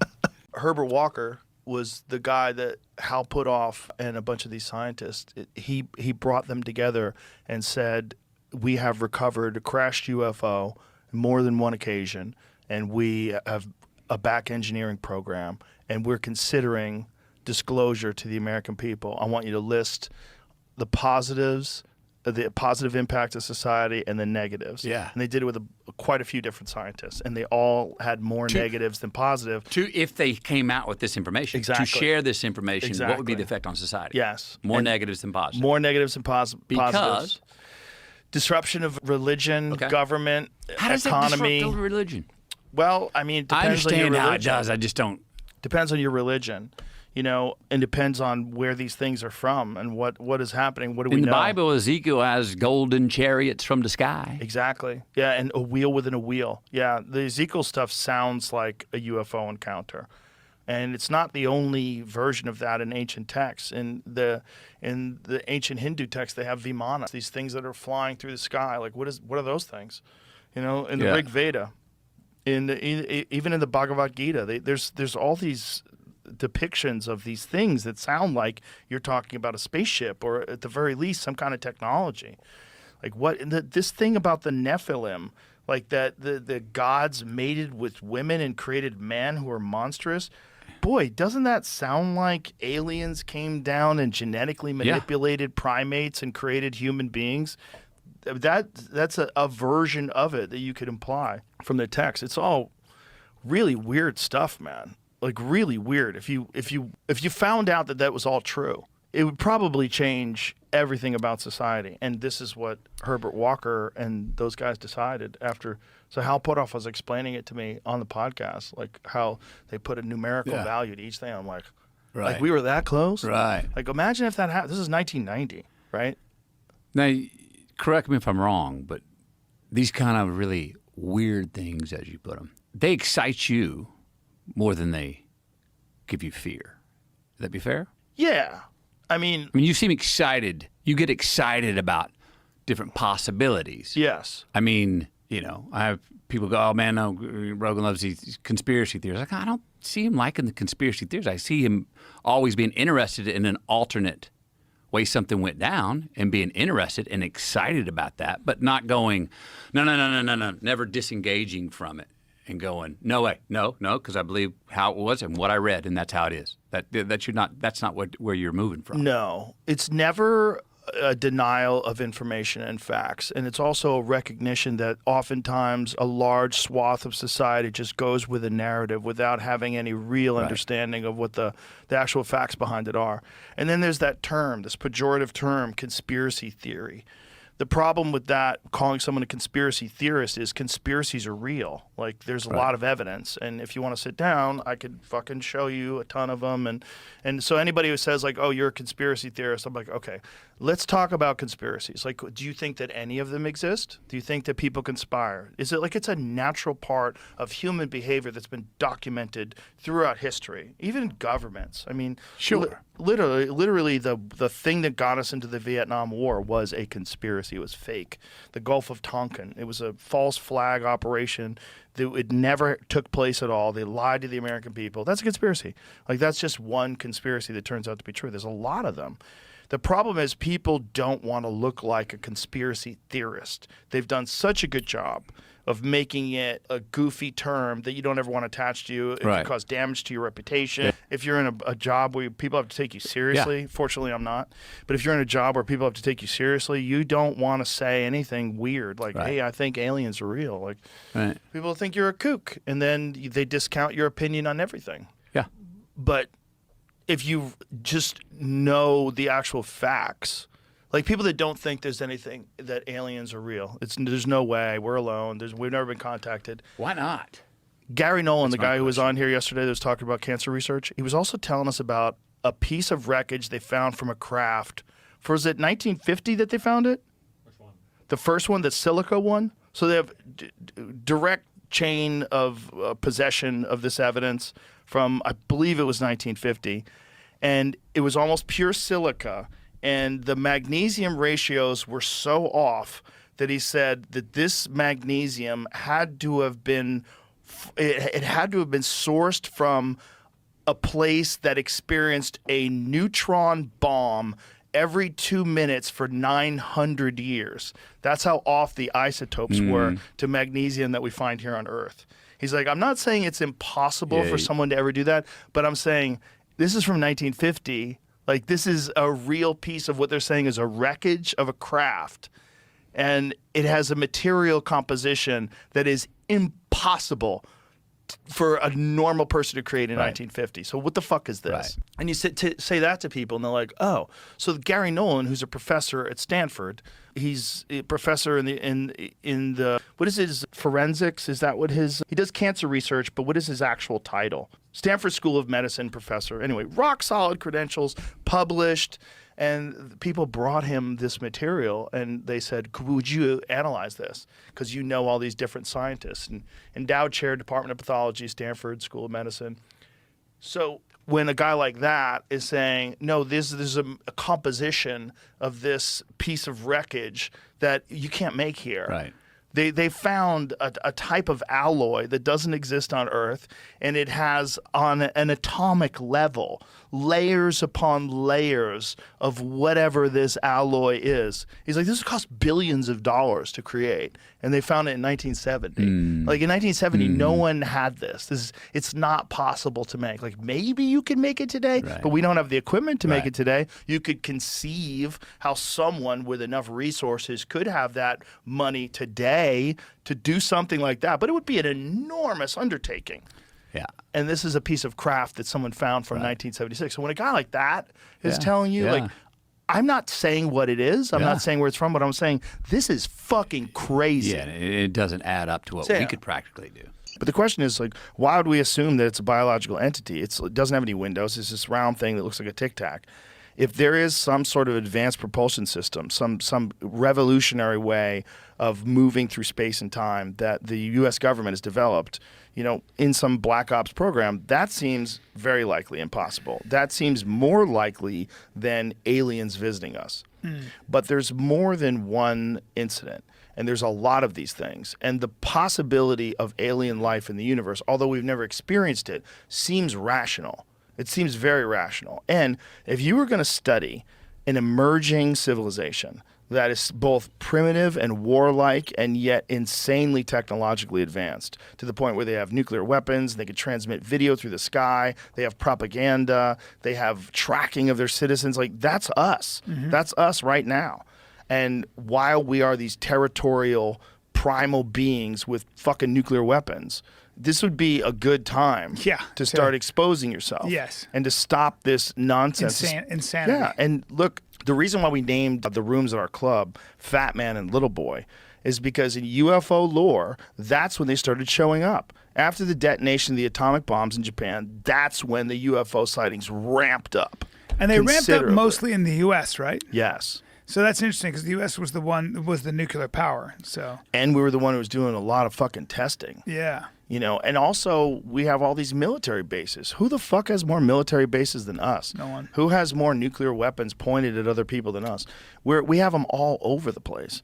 And there's all these multiple sightings and eyewitness accounts of like very credible people who say these things have hovered over military bases. It'd be pretty cool if these aliens were benevolent overlords and they were like, hey, my children. Yeah. Or maybe even so advanced intellectually that the concept of an overlord is preposterous, and they're just biological management. There's just the gardeners tending to make sure the weeds don't get out of hand and just like let this process continue to play itself out, because this process of technological innovation it's the everything that humans do. Yeah. It's what we do at the pinnacle of our creation is we make better technology. Well, I always wonder about fractals and whether or not like this idea of this being a simulation, this being, like we are kind of replicating, we are creating machines and doing our best to create them in our own image, right? Yes. And that's interesting. That's because the mythologies that we subscribe to are the idea that this God that we pray to made us in his image. Right. And we're doing the same thing now with robots and computers.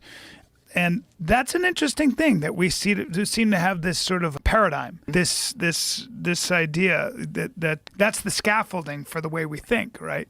And to what end? And why are we doing that? Maybe it's the and has creation it of a already new life happened? form. But has it already happened? Are we the result of that impulse that happened a long time ago? I think we I don't are know. the shit-throwing chimps that are going to become the nuclear physicists. That's what we I'm- are the shit-throwing chimps from 2001 that Yeah. become Oppenheimer. Yeah.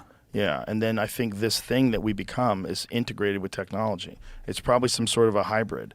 It's some sort of a cyborg. That's wild. Because I think we're already like on the verge of merging. You know, all this talk of like Neuralink and all these various things. We watched this video the other day of this guy who is Googling questions and getting answers in his head with his headpiece on that thing. Yeah. Yeah. That's so crazy. Incredible, right? So how long before that is like that's Pong? I know, but that's And then you have the Unreal 4 engine in 2023 that looks like a movie. No. Like how long before that technology gets to the point where it's just supremely advanced and we literally are like gods? But my question really is also the idea that that's engineering, right? That's a tool. It's innovation.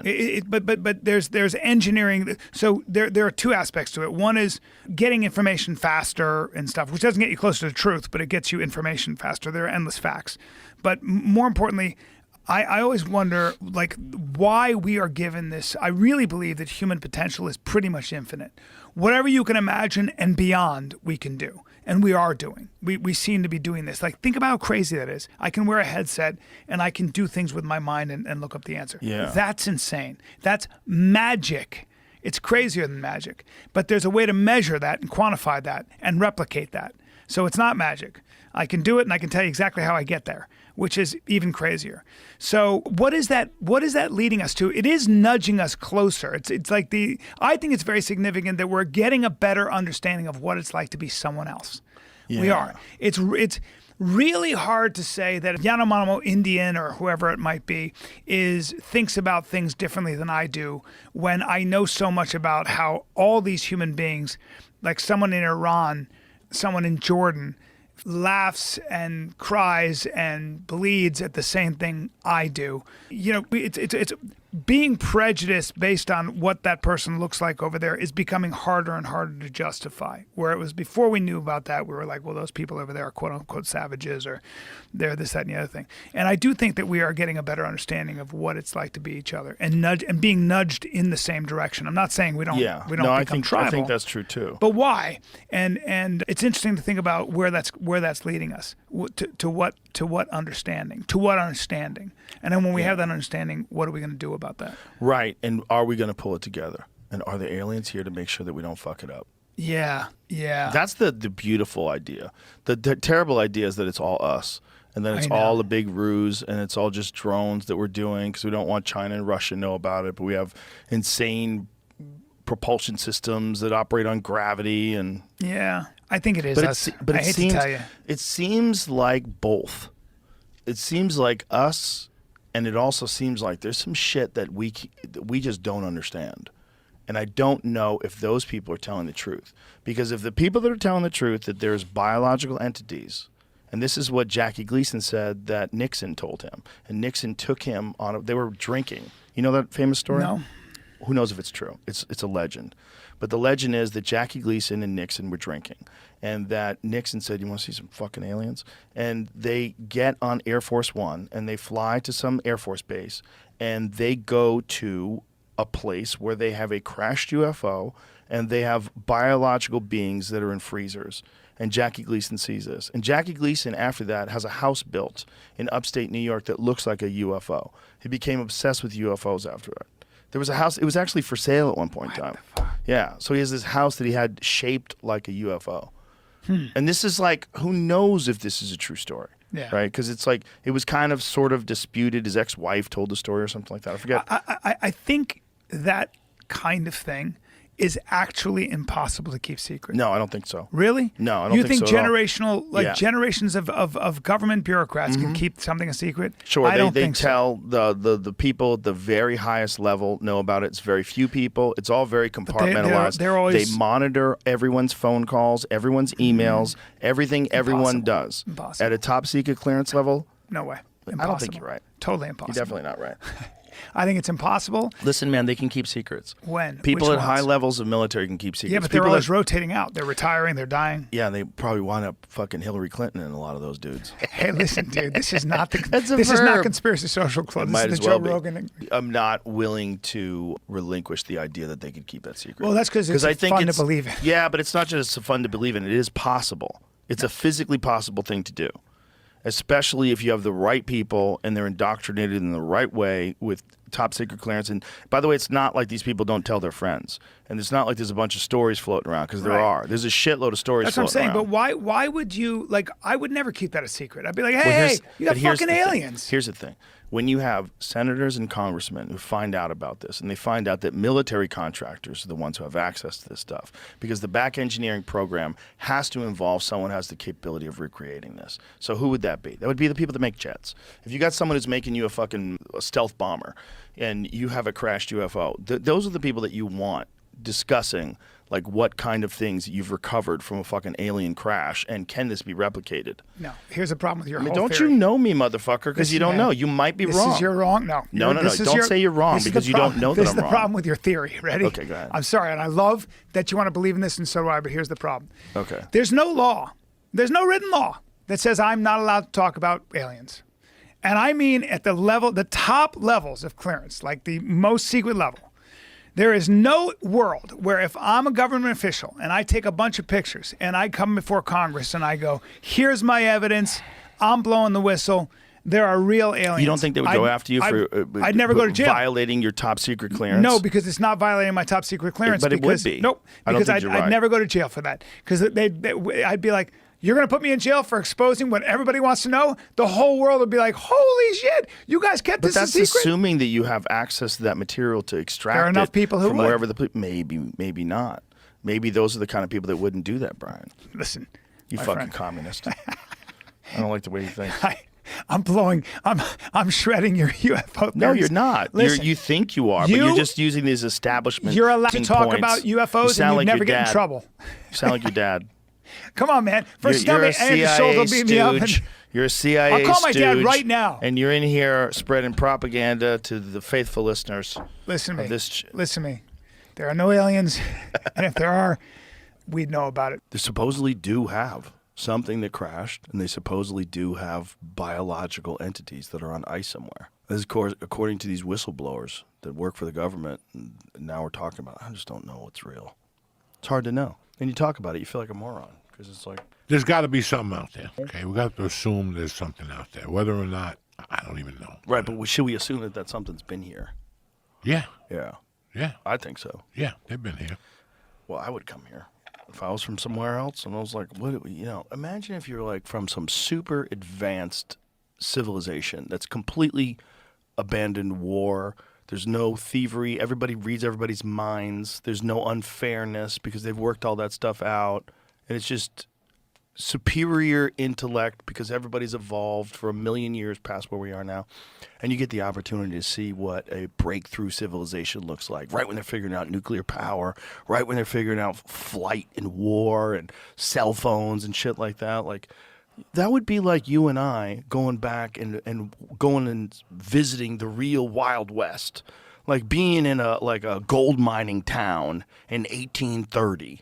You know how nuts that would be? You know how fucking crazy. Be one of the minor 49ers in 1849, going all the way to San Francisco, and these fucking animals stabbing each other in saloons. Like, you know what that would be like?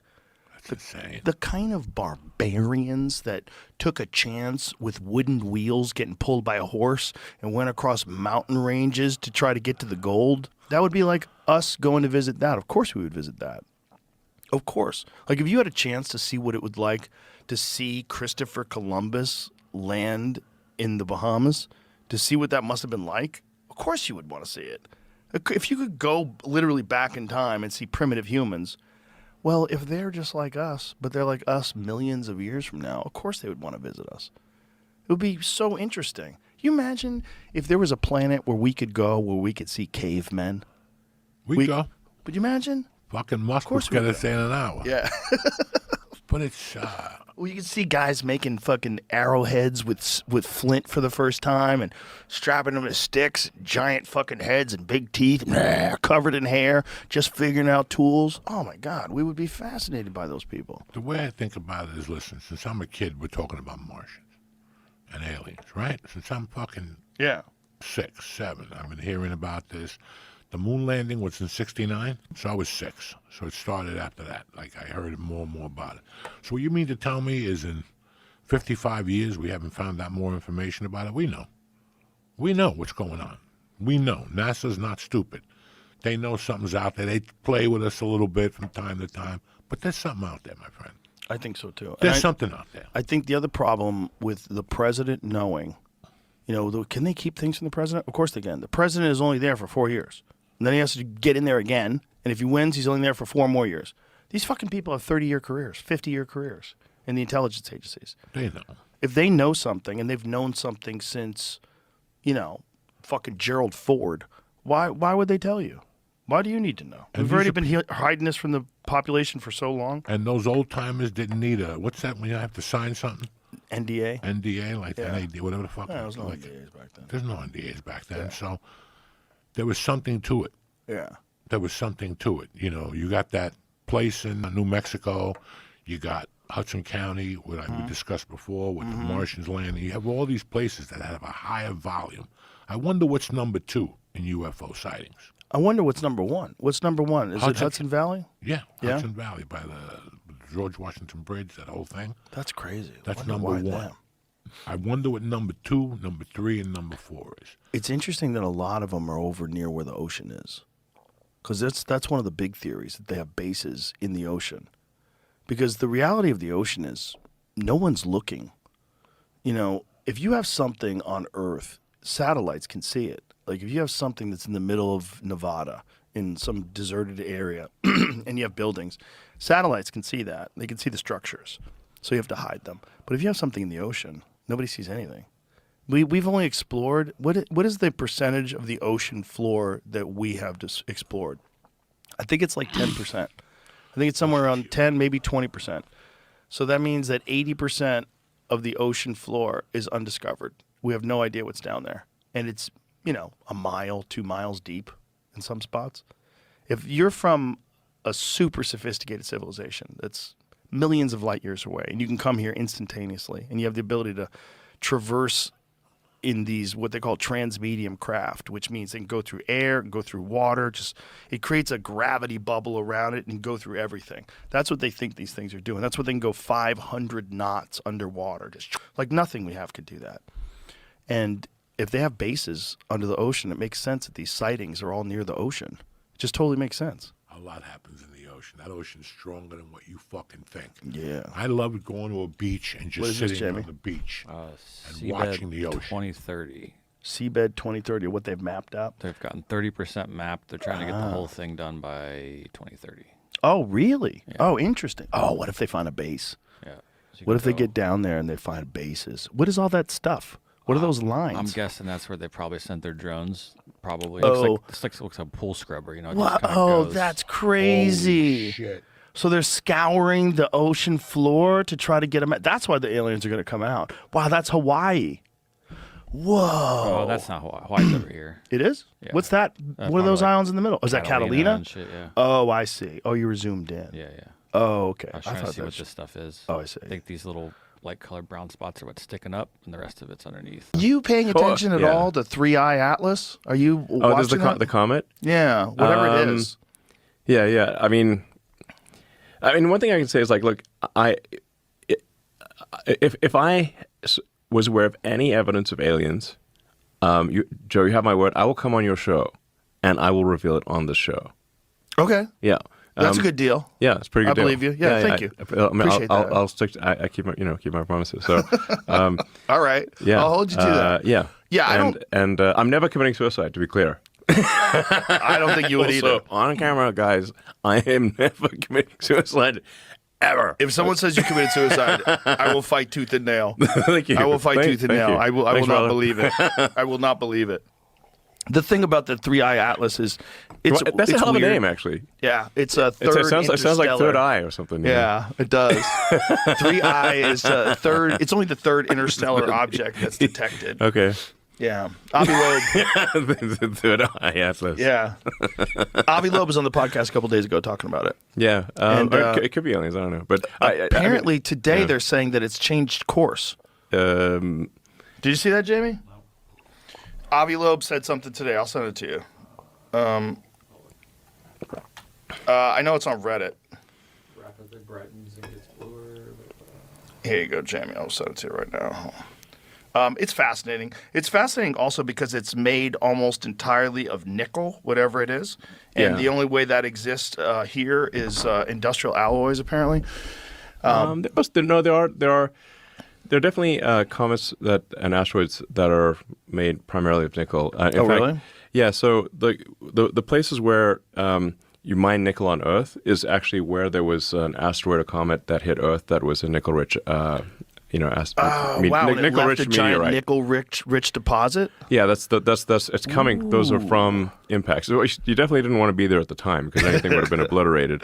Right. But that's where the sources of nickel and cobalt are these days. So this is Avi Loeb. A few hours ago, the first hint of non-gravitational acceleration, that something other than gravity is affecting its acceleration, meaning something is affecting its trajectory beyond gravity, was indicated. Interesting.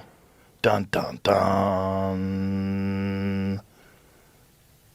So it's mostly nickel, very little iron, which he was saying is on Earth, it only exists in alloys. But whatever, you're dealing with another planet. There are cases where there's very nickel-rich asteroids, meteorites that And have that's what it is, have for something from space. Yeah, it's only it doesn't mean it'll be a very sort of heavy spaceship if you make it all out of nickel. Oh yeah, and so- fucking huge, the size of Manhattan, and all nickel. That's kind of nuts. Yeah, that's a heavy spaceship. That's a real problem if it hits. Yes. No, it would like obliterate a continent type of thing. Yeah. Maybe worse. Yeah, probably kill most of human life, if not all of us. I haven't looked. It depends on what the total mass is, but there's. I mean, the thing is, like in the fossil record, there are, there's like arguably 5 major extinction events. Like the biggest one of which is the Permian extinction, where almost all life was eliminated. That actually occurred over several million years. There's the Jurassic. I think Jurassic is. I think that one's pretty definitively an asteroid. But there's been 5 major extinction events. But what they don't count are really the ones that merely take out a continent. So merely, yeah, because those don't really show up on the fossil record, Right. So unless it's enough to cause a mass extinction event throughout Earth, it doesn't show up on in a fossil record that's 200 million years old. So but there've been many impacts that would have sort of destroyed all life on, let's say half of North America or something like that. There are many such impacts through the course of history. Yeah, and there's nothing we can do about it right now. Yeah, there was one that one that hit Siberia and destroyed, I think, a few hundred square miles. Oh, that's the Tunguska. Yeah, exactly. That's the one from the 1920s, right? Yeah. Yeah, that's the one that coincides with that meteor, that comet storm that we go through every June and every November that they think is responsible for that Younger Dryas impact. Yeah. All that shit's crazy. Do you hear about that fucking object that's hurtling towards Earth at like 130,000 miles an hour? No, that might solve all our problems. Some intergalactic object that's hurt. There's this guy, Avi Loeb. He's a professor at Harvard that believes it might be an alien probe. Wow. And he was talking about the odds of this thing being in the trajectory that it is, entering into our solar system in a direct path with Earth. The odds are extremely low. And at the place where it's doing it, it's when the Earth is the opposite side of the sun, so it's coming from behind the sun. And it's so it makes it difficult to detect. And that this object is in a direct line to come to Earth in 2027. Do they have a trajectory of where it's going to land? I don't think they totally know that yet. I think they're trying to calculate whether or not it's actually going to hit Earth or come near Earth or pass by Earth or what it is. Like why do they think it's an alien satellite or whatever? Well, there's this guy, Avi Loeb, this professor that I'm discussing. He also had an analysis of another object that passed by Earth a few years back that they named, and they said that this thing had a very bizarre metallic sort of a look to it that he did not think, based on the shape of it and the way it was traveling, that it was natural. So he thought that that could have been some sort of an alien craft as well. I don't know. It's too fun. It's too fun. But as it gets closer, we could probably decipher. Scientists give chilling update on mysterious interstellar object racing through our solar system as they warn it's even bigger than we thought. Provide a chilling update on a mysterious interstellar object that's racing through our solar system. Using data from the Vera C. Rubin Observatory, experts have revealed just how big the object dubbed 31 Atlas really is. According to their analysis, the object measures roughly 7 miles in diameter. Holy fuck. How big is New York City? Bigger than Mount Everest, making it the largest interstellar object ever spotted. Professor Avi Loeb, theoretical physicist and cosmologist from Harvard University, suggested the object could be an alien spacecraft. However, not everyone is convinced. Chris Lintott, an astronomer at the University of Oxford, told Live Science any suggestion that it's artificial is nonsense on stilts. He added that these claims are an insult to the exciting work going on to understand this object. But Harvard's legit, and Avi Loeb is a legit astronomer. Right. I mean, let's not rule anything out. Yeah. As it gets closer. There's something about it, about the way it's traveling, that it's bizarre. But it doesn't have a trail like a comet does. Right. We can scroll up a little so I can see that. The images of the comet were actually snapped by the Vera C. Rubin before it was officially discovered. However, since it was identified on July 1st, just a little bit ago, scientists have scoured back through data to find out more about the mysterious object. New study published on RXIV, whatever that is. More than 200 researchers have confirmed the likely size of the comet's main body, known as its nucleus. Their analysis suggests the nucleus has a radius of around 3.5 miles. That translates to a diameter or width of about 7 miles. To put that in perspective, bigger than Mount Everest, twice the size of Mount Kilimanjaro. Fuck. That Honeymoon was way smaller. Wow. Yeah, so the, how do you say it? Oumuamua, I think. Oumuamua, discovered in 2017. He came on and talked to us about that. Was believed to be around 0.2 miles wide. And comet Borisov, discovered in 2019, was roughly 1 kilometer wide. So this thing is fucking huge. Yeah. So, previously speaking to Mail Online, Professor Loeb pointed out that its impressive speed of 130,000 miles per hour as an indication that it might be controlled by aliens. He said it's difficult to imagine a natural process that would favor a plunge towards the inner solar system at 60 kilometers per second, he said. An alternative is that the object targets the inner solar system by some technological design. Oh, boy. Oh, boy. Well, hopefully they come in peace. Well, that might be the end of the Earth. Maybe that's like they realize like that's when AI starts to take over and they think it's chaos. So like that's when it's going to happen. So let's just like launch a 7-mile wide thing into the Earth and just start all over again like the dinosaurs. Well, that you're saying it hits and then our AI fights it? No. Or it wipes out. The AI takes over, and it's like, this isn't going to work, so it wipes it out. Just like when the dinosaurs were here, the dinosaurs were too powerful, and they're like, yeah, let's just fucking start from scratch. Maybe that's how they like reset the game. Huh. And then, so humanity is wiped out? Everything's wiped out. Yeah, we start fresh with new organisms. And then they come along and do genetic engineering, just like they did with us and monkeys, and create a new version of humans, but this time it's a little less territorial, a little more inquisitive, a little more interested in innovation, a little less interested in dominating and controlling resources. Because that's what fucked us. Territorial apes get high technology and use territorial behavior to defend and acquire resources, and that creates war. Did you see that fucking dude?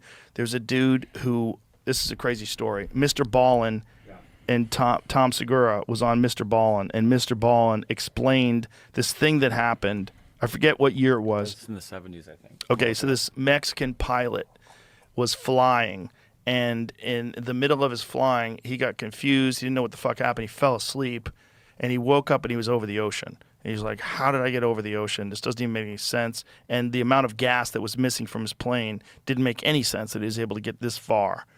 And what they're saying, and there's a recording of this, is that this guy went into a trance and was channeling some alien intelligence that was explaining through this guy's voice that the human race is the only intelligent race in the universe that still uses war and still kills people and engages in large-scale conflict and has nuclear weapons, and that they have to stop doing this or that someone's going to step in. It's a crazy story. Play the story. Someone's going to step in? Could we play it? Some of it? I don't know. Just to give credit to Mr. Ballin?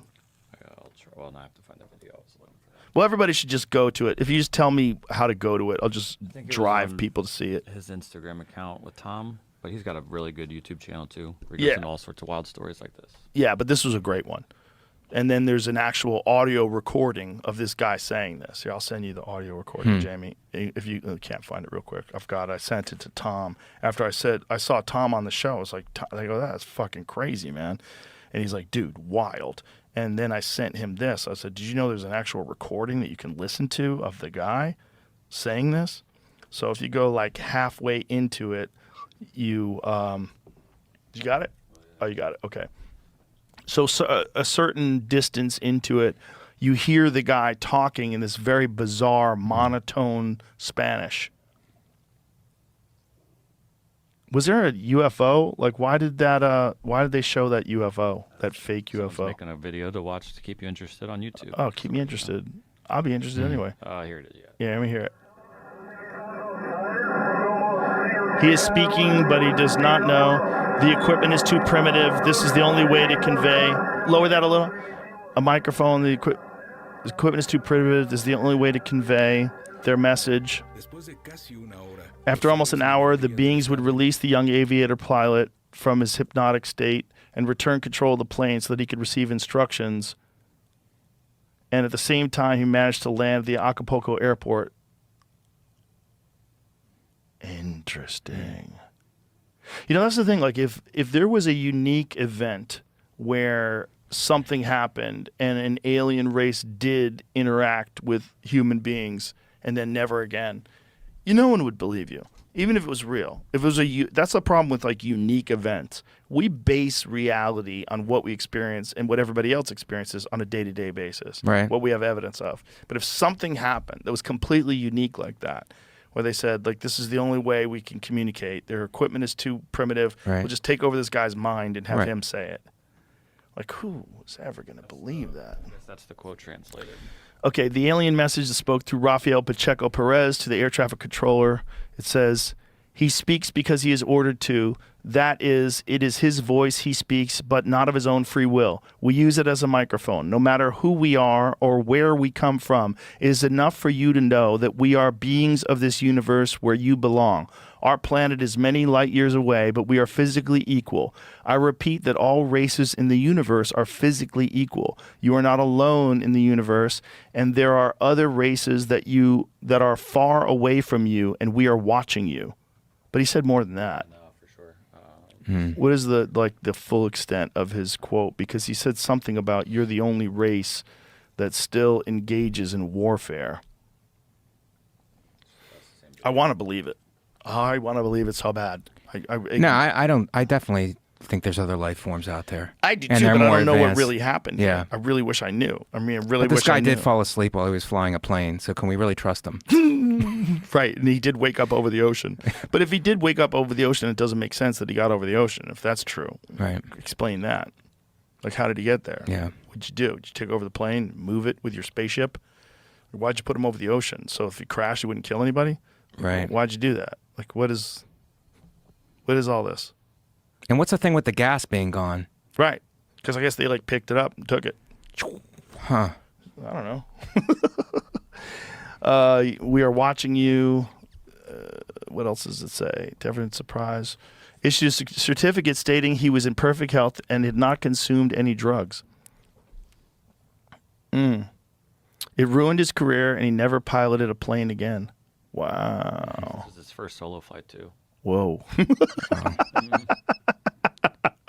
Imagine your first solo flight. You're like, I am going to pull a fucking gag on these motherfuckers. I got an idea. I got some extra gas. That was 1976? Yeah. Wow. No, I don't know if I believe that account, but I do believe that there's other life forms out there. My problem is I want to believe that account. That's always the problem with all these things. I want to believe. I want to believe so bad that I don't think about them rationally sometimes. Yeah, I mean, these stories are all, it's like whether you trust the source or not, but what would you do, though? The universe is too big for us to be the only ones here. Oh, for sure. And I don't care that Mars doesn't have any water. Maybe they don't need water. Well, they think Mars used to have a full atmosphere. And do you know that there's structures on Mars that they've observed even recently that look like perfect squares that are huge? Huh. There's this one that I showed to Elon. I go, what is that? Tell me what do you think that is? Like, well, we should probably go there and look around. Like, yeah, we should probably go there and look around. He's the guy to do it. But what is, like, he didn't want to say what he thought it was, but I'm looking at him like, do you think this could have been at one point in time a structure? Because it has perfect right angles and it's a square and it's huge. Right. They said it's at least hundreds of meters across, but it might be miles across. It's rough estimates, but they know it's large. Have you seen it? Jamie will show it to you. But it's like a literal square. There's a bunch of shit that's weird there. That's like the face on Mars, but I'm not totally convinced about that. But that one's nuts. Like, that's kind of crazy. Didn't that look kind of crazy? It's on the right? Yeah. That's kind of crazy. Yeah. That looks like a fucking square. Oh, yeah, that looks like a foundation. I mean, tell me what the fuck that is. What is that? Right. That does not look normal. Those angles don't look normal at all. That lower left-hand corner, like, what is that? And then the fact that it's roughly a square. I mean, I don't know if it's a square or a rectangle. It seems like it's a little taller than it is wide. Right. But whatever it is, it looks like a fucking structure, man. It's weird. Well, just because we can't exist there doesn't mean other life forms can't exist there. Or other life forms used to exist there. Right. Like, imagine if there was, like, if there's life on Earth right now, today, and if Mars at one point in time had a sustainable atmosphere, like millions and millions of years ago, what if there was life on Mars? What if we are the offspring of the life on Mars? What if those fucking guys just realized, like, hey, this place is falling apart. Let's shoot over to Earth and reestablish. Yeah. I mean, that might be why we're so different than every other primate that's here. I never thought about it like that. That might be true. I just think it's so vast and we know so little about everything, it's possible. That's just I kind of like broaden it that way, where it's like, it's all possible. The universe is infinite and we know very little about it. Yeah, it's totally possible. Yeah. It's just not likely. I mean, it seems, because you haven't seen anything. Like, it's not likely. But we're trying to use our logical brains to figure out. It's like, could this be possible? It's like, there's so much we don't know. And we have such a limited scope with our human minds to even comprehend stuff. So it's like, I don't know. What are your thoughts on alien life, on life outside of this planet? Is this something you think about? Yeah, I think there must be. Even in the solar system, I would not be surprised if we find microbes on Mars or on some of the moons of Jupiter or Saturn where there's liquid water. Like Europa. Yeah. And the reason is, that if you think about, the reason I think that, and it's a guess, is because if you look at the history of life on Earth, then, so Earth formed and it was just there was no life. It was a ball of rock. And almost as soon as it cooled down, we see evidence of life. So certainly 3.8 billion years ago, possibly even further back than that, we see evidence of life on Earth. So somewhere along the line, geochemistry, active geochemistry, became biochemistry on Earth. And we have some idea, that if you get gradients of temperature and acid and alkaline and the conditions that are naturally present on the surface of oceans, then complex carbon chemistry spontaneously happens. So we know that life, almost certainly we know that life began on Earth. I mean, the other option is it came from space or something like that, but it probably didn't. Right? It probably began on Earth. So that means that at least here, that happened. And that we know that the conditions that led to the origin of life on Earth were present on Mars 4 billion years ago. And we know that they're present on Europa today. So I don't see that there's anything special. Life is just chemistry. And the idea that geochemistry becomes biochemistry is not fanciful because it happened here. So I think that given the same conditions, it would be surprising to me if the same thing didn't happen, in that life begins. So that's to test that is one of the great frontiers of science now. It's one of the great challenges, which is why another reason we're interested in Mars, because we know those conditions were there. We know there were what's called hydrothermal vent systems on the floors of oceans on Mars 3.8 or 4 billion years ago. So it would be good to know if what I've said is right. And the way we find out is to find life or evidence of past life. Are you aware of the speculation that was going around? How recent was it, that Occupy thing, the octopus eggs? There was a group of scientists that were speculating that it's panspermia, the idea of panspermia, that it's possible that octopi had come from somewhere else. Some frozen eggs had actually come from somewhere else and landed on Earth. And these were like legitimate scientists that were contemplating it, not morons. I don't think... Have you seen this? No, I didn't. But I mean, I think it's unlikely.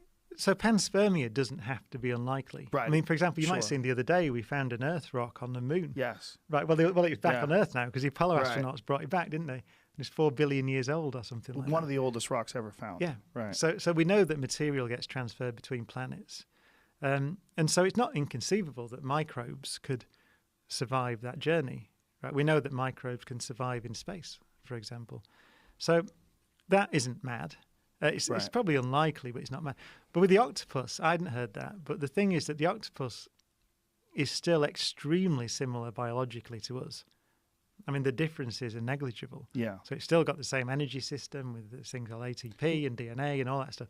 It's all very, very similar. It was something about RNA and DNA. Did you find that article? I'm looking at a different one from a different website. It's about the same thing. It has to do with the Cambrian explosion.